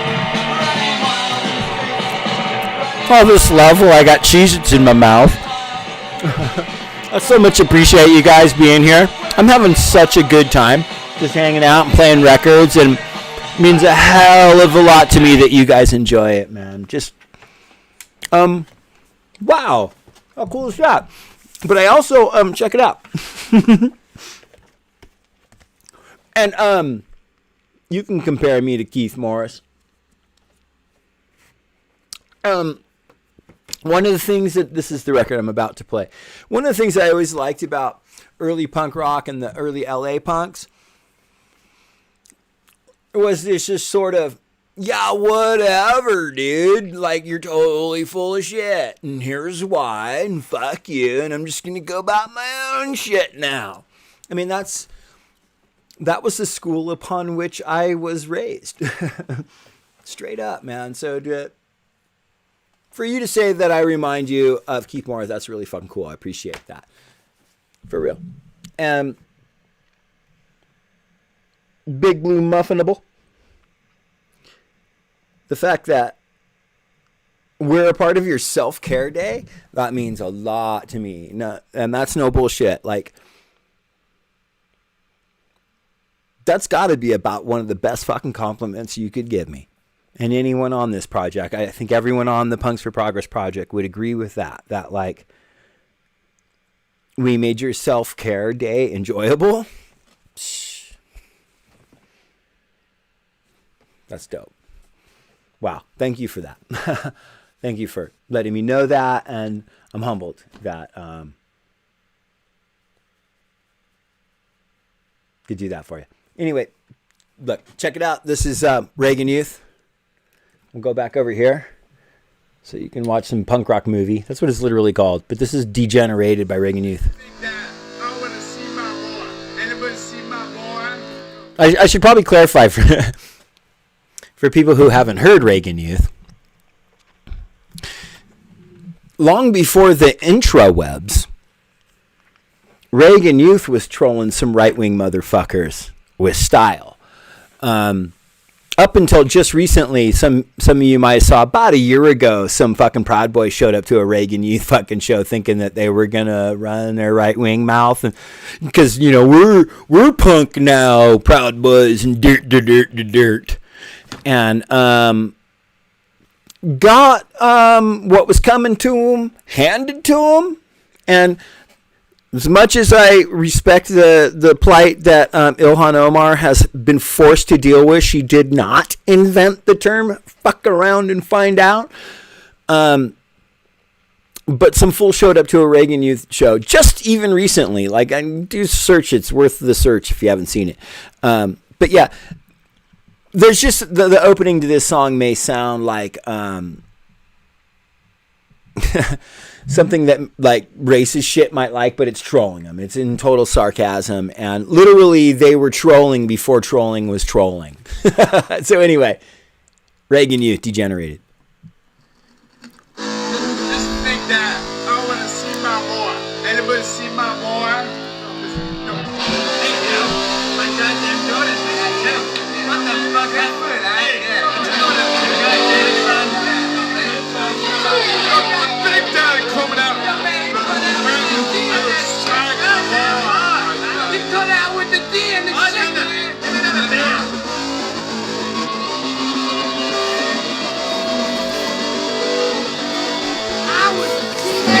Watch out now, the Tuesday night.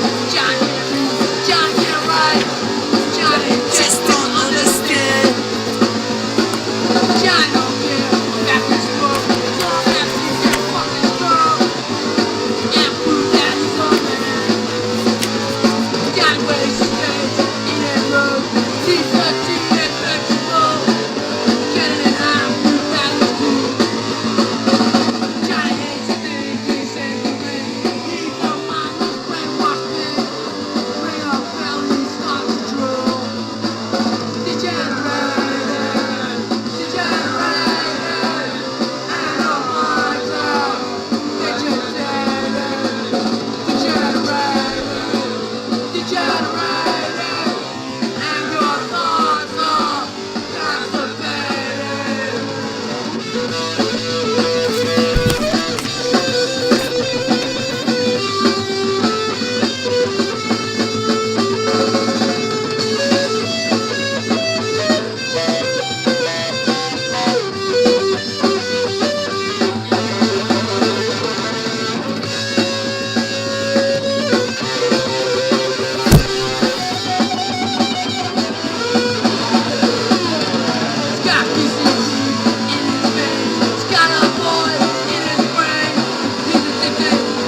We're gonna play another song. You going out tonight, boy? Where you going out tonight? Yo, man, I'm not going fucking nowhere.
Oh yeah, the song is called "Hinckley Had a Vision," because he did. That's the dude that shot Reagan, by the way.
Chop off his head and mail it to them in a garbage bag.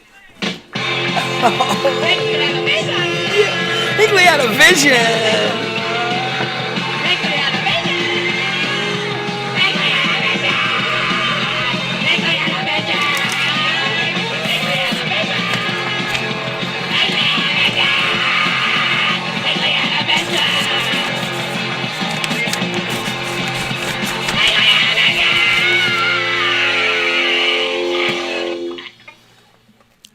You know what? So, Submedia just put up a new video. It's a new system fail, number 5. It's called Sick of Winning. It's 22 minutes long, and I think we should fucking watch it. What do you think, fam?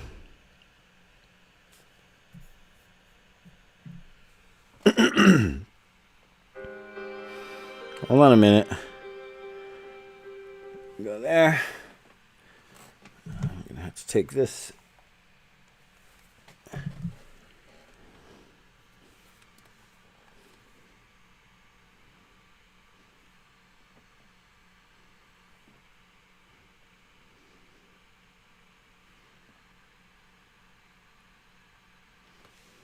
Oh, it's child protected and whatever. Yes, I wish to proceed.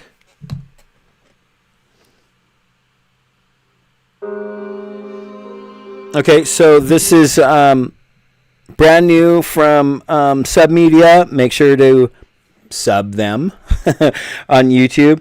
But this is the brand new video. System fail number 5. Sick of winning.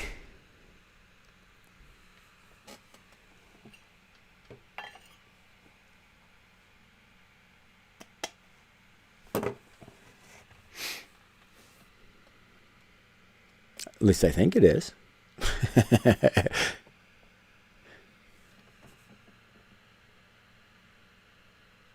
Oh, okay, hold on a minute.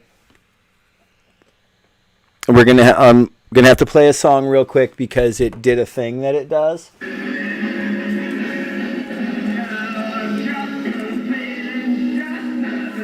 There we go. I'm not going to try and explain what the issue is, but we're going to start this one more time.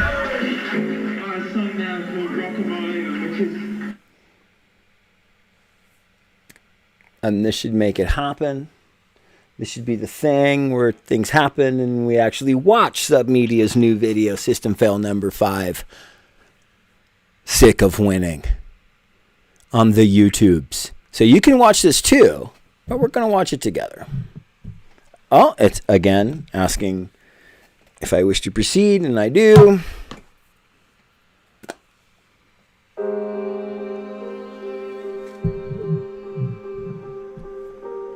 The 5 stages of grief are a way of describing how people may react to a loss.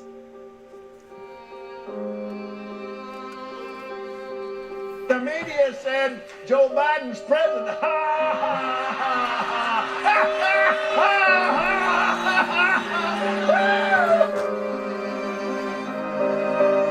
The media's covering up. The Biden crime family stealing this election. He was going to free up Joe Biden.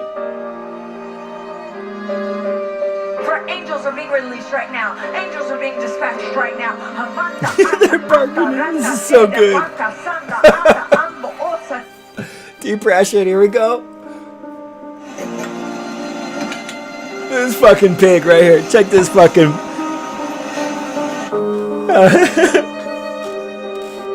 No. No. No.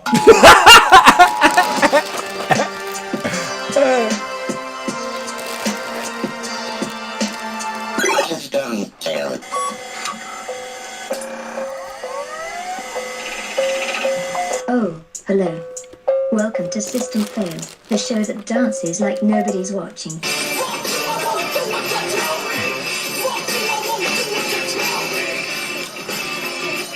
Davy Crockett, king of the wild frontier. My heart will go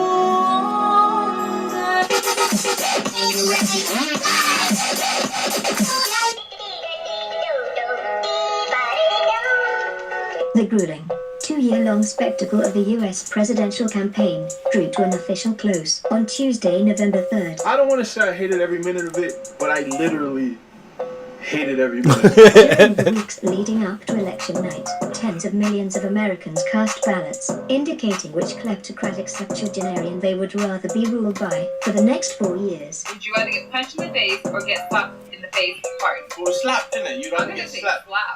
Yeah. Thanks for the help. For months, popular fears had been mounting that a disputed election result would spark widespread political unrest, perhaps even culminating in a second American Civil War. Given this generalized state of heightened anxiety, the days following the election were somewhat anticlimactic.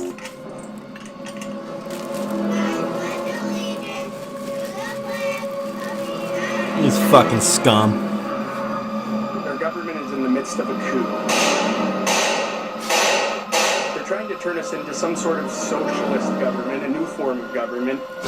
All that matters is it doesn't happen. CNN projects Joseph R. Biden Jr. is elected the 46th. Comrade Joe over here. Thank you.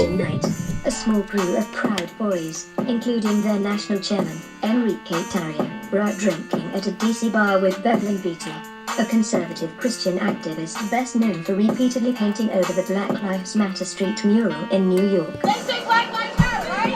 They say Black Lives Matter. Oh, they don't care about Black Lives. Fuck you. Fuck the police. Fuck them.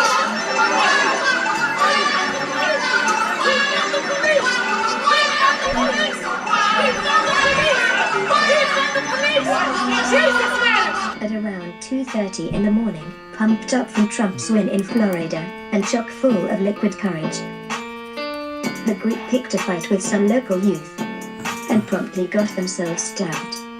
They stabbed me. They stabbed me. Were you stabbed or punched? I don't know.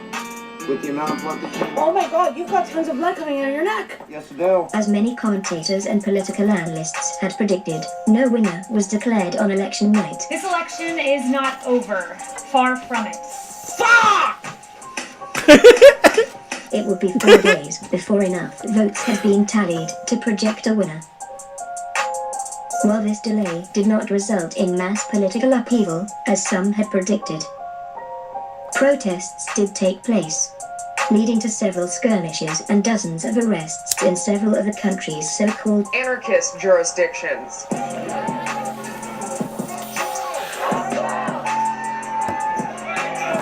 And we ain't even talking about the election right now, because no matter who wins, we still gonna have black men killed every day. the behavior of police in the so-called anarchist jurisdiction of New York was particularly problematic.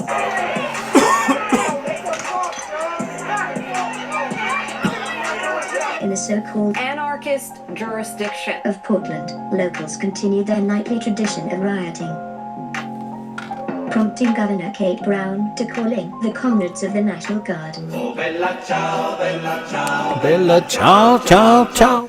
What does that mean? On Thursday night, 2 armed Trump supporters were arrested near the Philadelphia Convention Center, where ballots were still being counted. The men had driven up from Virginia Beach in a silver Hummer with QAnon decals as part of an alleged plot to storm the vote counting facility, commando style, and, quote, straighten things out. As all of this was taking place, Donald Trump retreated to his National Golf Club, where he proceeded to send out a series of unhinged tweets. Sounds like he just lost a challenge in Scrabble after putting down the word quarf. Trump was playing golf when he learned that Biden had been declared the winner by a number of corporate media outlets, including Fox News.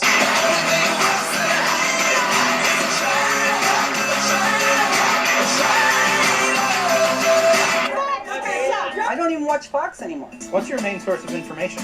My main source of information is I listen to Alex Jones. It's a Chi-Com, New World Order, Great Reset, Global Depression, Attack Our Families, Castrate Our Sons program. As news of Trump's loss spread, people took to the streets to celebrate. Goodness won! That's who won! Goodness! Not Biden! Goodness!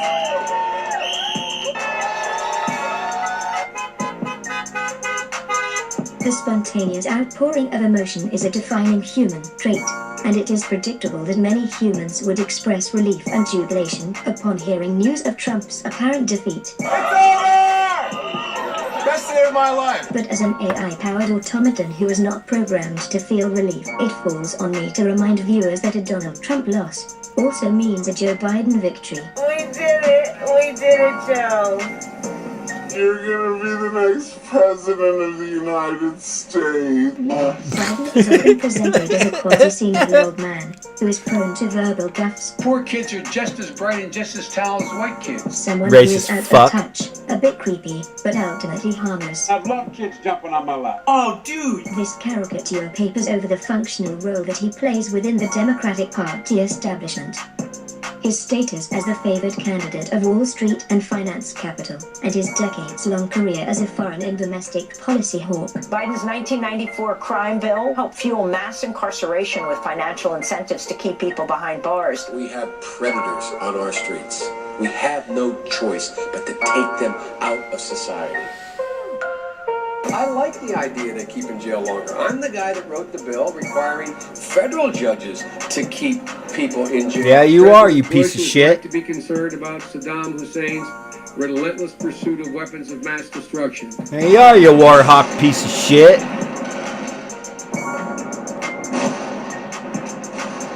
His running mate, Kamala Harris, Cop. is now being positioned as the future of the Democratic Party after making history by becoming the first female, black, and South Asian police officer to be elected Vice President of the United States. Top cop. Oh, you know, Kamala's po-po. In the night after the election, many of those in the streets made it clear that they didn't support either political party.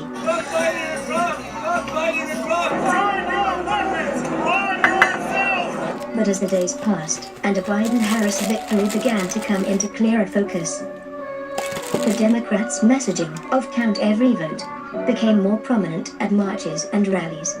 This created an odd and increasingly alienating environment for anarchists, abolitionists, and other professed enemies of America's bipartisan political establishment.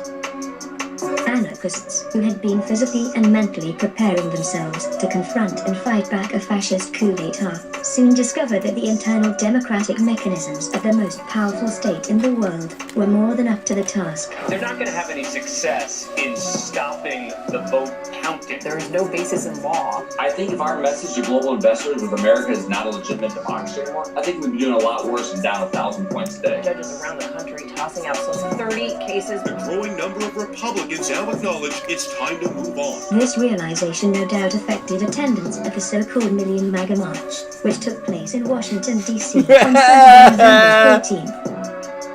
This mobilization was organized and promoted by a broad coalition of Trump royalists. Pieces of shit. Of the far right, including Trump's former campaign advisor, Roger Stone, members of the Proud Boys, 3%ers, and Oath Keepers, Alex Jones. Death to the New World Order!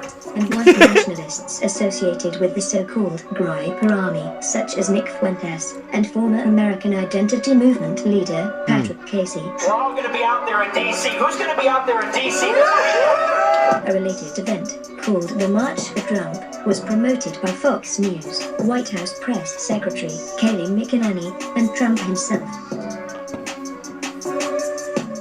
The idea was to stage a massive rally, to boost morale in the Trump camp, and to show that there was an army of patriots willing to fight to overturn fraudulent election results.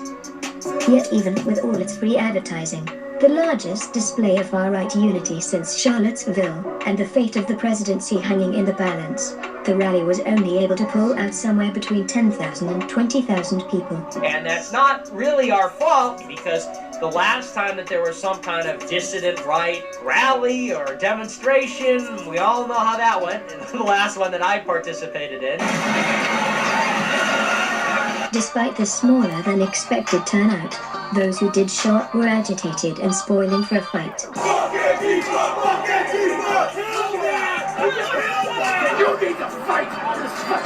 The morning began with a small flock of MAGA supporters ripping down the memorial wall at Black Lives Matter Plaza.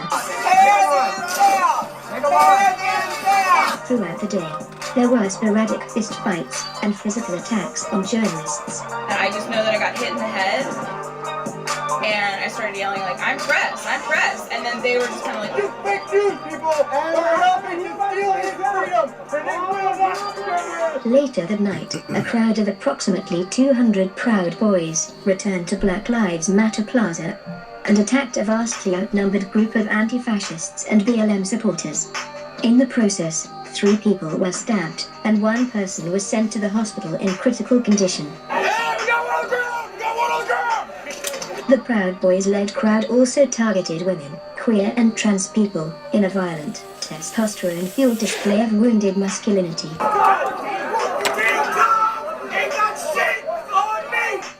y'all need to be outraged and come back, because on December 12th, they're going to be out there and be fucking us up, just like they did last time. And we don't have it. There are no doubt a number of lessons to be drawn from the events in DC, and hopefully it provides an opportunity for critical reflection on strategy and tactics.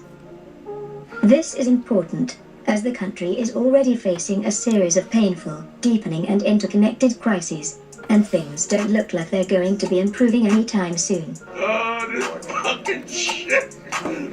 One clear takeaway is that the energy, excitement and momentum seen during the black-led but multiracial George Floyd uprisings has not transferred into the movement to protect American democracy from a presumed fascist coup d'etat.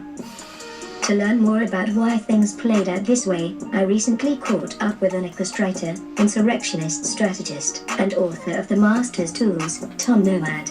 Hey Tom, how's it going? It's incredibly exhausting and stressful. Indeed. A USA Today poll, released shortly before the US elections, indicated that more than 75% of Americans were concerned about post-election unrest.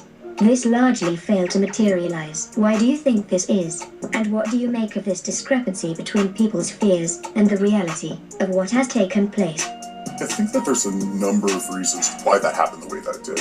Part of that has to do with the fact that Trump and the Republicans have essentially turned anarchists and anti-fascists into super soldiers in the minds of conservatives, you know, taking over parts of major cities and stuff like that. And that has created this kind of mentality within the right wing, which is simultaneously hostile, right? So really, really focused on trying to confront anarchists and anti-fascists. We saw that in Washington, D.C. recently. But also at the same time terrified. And a lot of that hostility comes from fear. Most conservatives in the United States are relatively normal, rural and suburban people. Most are white. Most work low to mid-income jobs. A lot are older. And those people aren't going to die or go to prison for Donald Trump. At the same time, the fear on the left was really coming from the fact that fear that we see on the right wing is really unpredictable. That at different points that fear has manifested in conservatives failing to really turn people up at protests just as much as it's turned into Charlottesville, just as much as it's turned into mass shootings. Because of the prevalence of gun culture down here, which involves a lot of hyper-toxic masculinity and sort of delusions of grandeur, I guess we could say. That sometimes manifests itself in people dressing up in uniforms and joining militias and running around in the woods and pretending to be soldiers and not really doing anything with that. And sometimes it turns into cattle rittenhouse. And so it becomes really difficult to locate where political violence is going to come from in the US right now. And because of that, what it's generated is this sense of constant vigilance. The other basic reality comes down to class and geography in the United States, and the way that it interacts with race. The right wing traditionally has been terrified of cities in the US, and the places where Trump was telling people to go are places like Chicago, Detroit, Cleveland, Pittsburgh, Philadelphia, like these cities which to people on the right wing are thought of as smoking ruins of crime. And so when you combine all of that together, it's not particularly surprising that a ton of them did not show up, but at the same time, it's also the case that we all had to be very ready for them to show up, because there was no way to know which way that was going to play out. What role has social media played in this process? Twitter definitely went through a transformation in the last few months. Part of that has to do with the seriousness of COVID conspiracy theories. So with Twitter, it was very specifically a response to people putting up misinformation about COVID-19 that got them to start focusing really heavily on labeling things as misinformation. I think for them, they sat there and they saw how damaging the effects of misinformation were, and they started seeing that a lot of people were leaving their platforms because of it. And so for the purposes of profit, they've started moderating that content. Facebook, on the other hand, is a dumpster fire, right? Like, no one should ever use Facebook for anything ever. They're terrible. What effect do you see a Biden-Harris presidency having on social movements in the US? What new dangers do you see ahead for anarchists and anti-fascists during this coming period? To understand Fucking good question. how this is going to play out, we have to understand what the Democratic Party is, essentially, and the role of counterinsurgency in the sort of foundations of the Democratic Party. Some people market the civil rights movement, some market at the labor corporate compromise after World War II, but starting at that period of time, the Democrats really started to identify social movements which might be able to build their own support, build their own base, and then identifying moderate elements within those social movements and sort of co-opting them, or kind of recuperating them back into the political system. We watched this happen in the civil rights movement. We definitely watched this happen in Vietnam. We've watched this happen with environmentalists. We watched this happen with the anti-war movement, so on, so on, so on, so on, so on. And the Democratic Party at this point is more or less made up of the moderate wings of all of these social movements which have occurred since World War II. We also see elements of this playing themselves out around the question of defunding the police. A lot of liberals, I think, recognize something very basic about the George Floyd uprising, which is that it is a result of the failure of reformism. That after Ferguson in 2014 and 2015, liberals were able to push the narrative into a narrative of reformism. Let's get police departments to have consent decrees. Let's have the Justice Department investigate. Blah, blah, blah, blah, blah. And that failed horrendously for obvious reasons. And the George Floyd uprising was a response to that failure. And so instead of just stepping back They said, oh, all this violence is the result of people from the outside. It's not people rejecting our policies. It's not people rejecting our attempts at reform.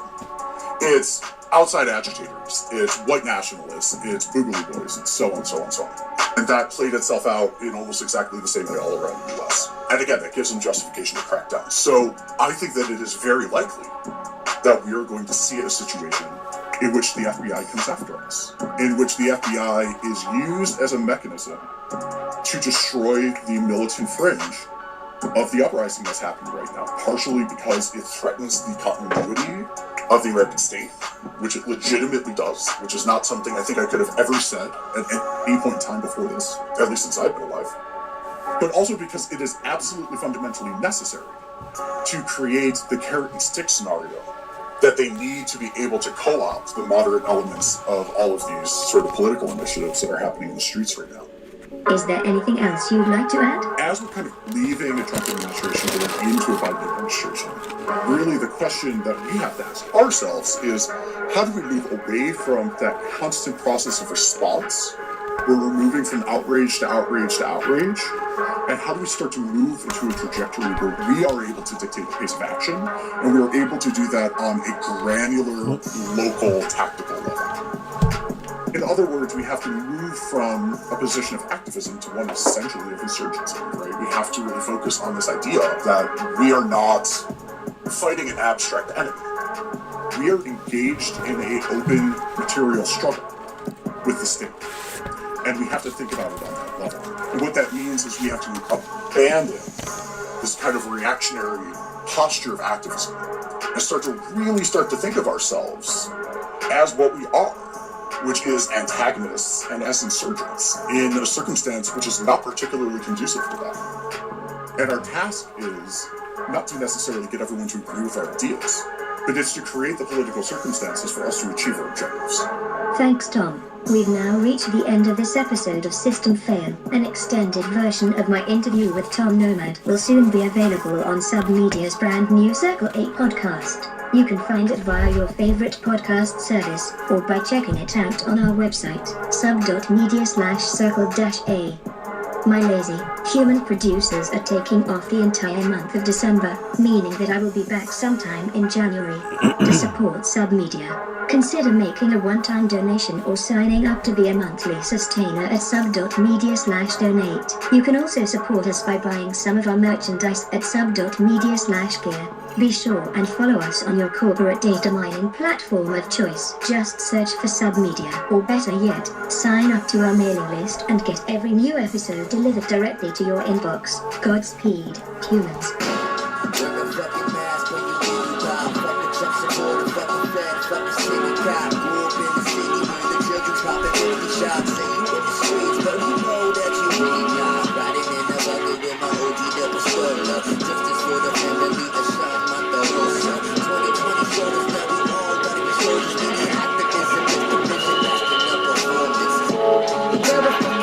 Can you see me stop and still fucking Trump fucking dicks?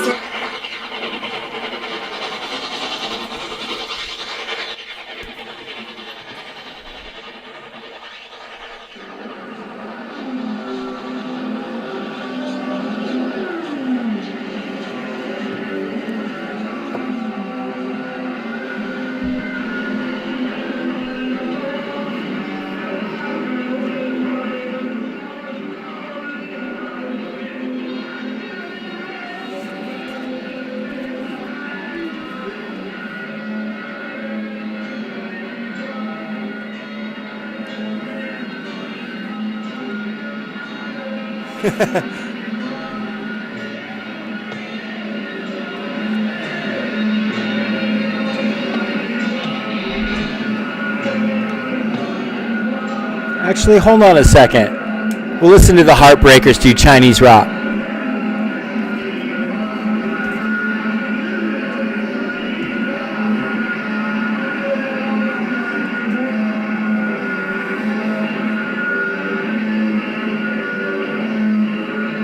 And then I'll play the Bowie.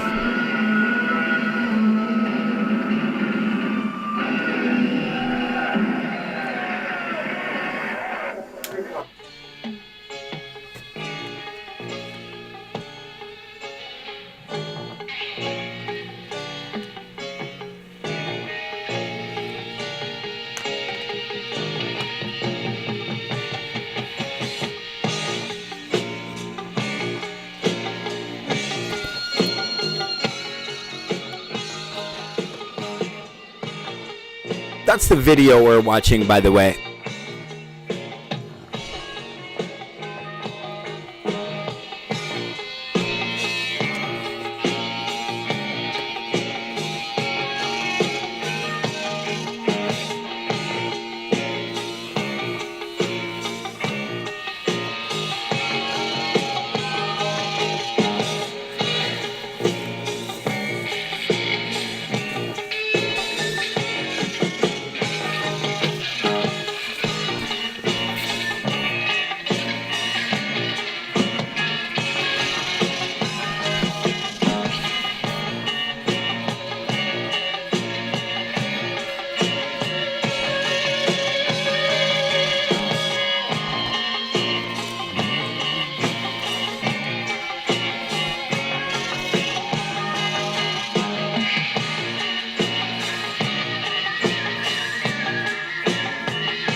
For me.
Is it true?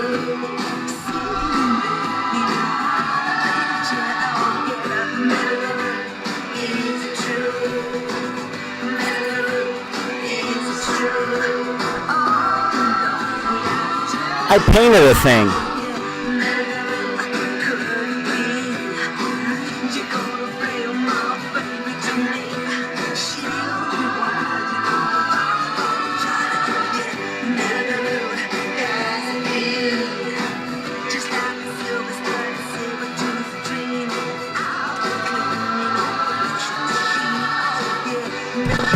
Oh shit!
Promises, promises.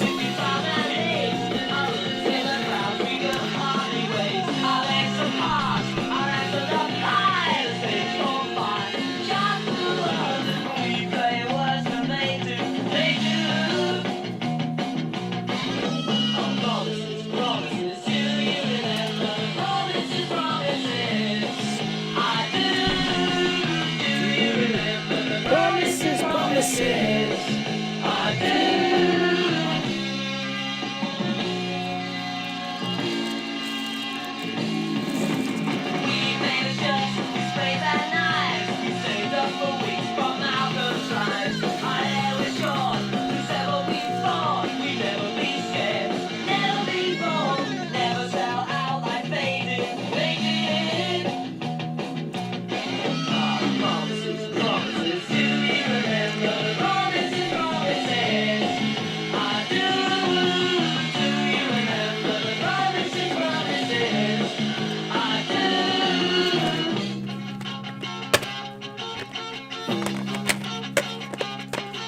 Assume you get your gear from Marx's Fox.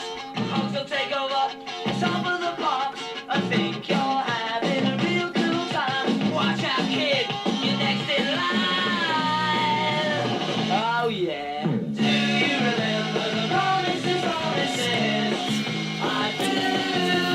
Do you remember the promises, promises? I do.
for a treat.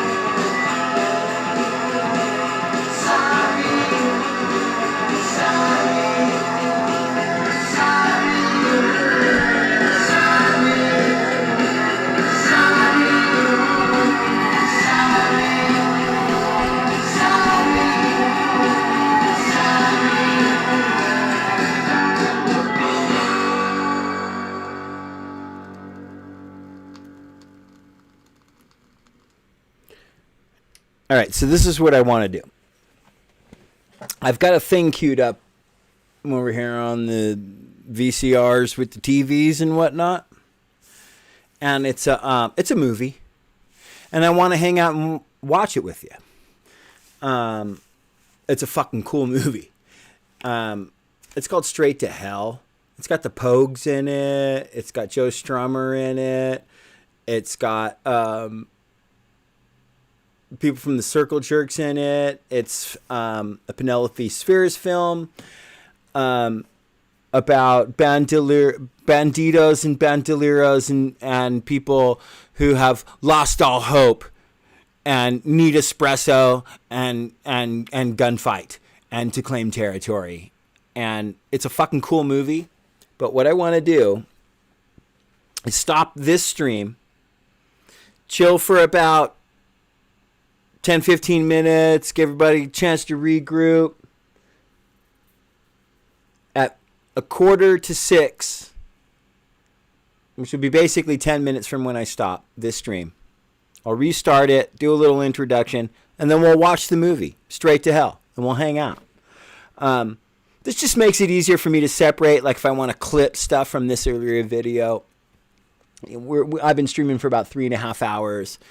And I got to figure out them chuds fucking reported the early one. I'm going to have to fucking dispute whatever the fuck they reported it for because it was a bullshit and a lie. And it's what got it stopped. But I'll get that fixed. But check it out. We're going to come back. We're going to watch a movie at 5:45 Pacific time in about 10 minutes. It's a kind of a grainy version, but we'll work with the audio and we'll hang out and we'll sort of fucking Mystery Science Theater 3000 it and shit. What do you think, fam? Does that sound cool? Yeah. Okay. So I'm gonna go ahead and I'm gonna stop this stream. I love you, fam, for hanging out. I've been having such a good time today, and yeah, I just want to like do a stop. Regroup, get yourself something to eat, whatever, something for your head and whatnot, if you need it, and then we'll come back and we'll watch Straight to Hell.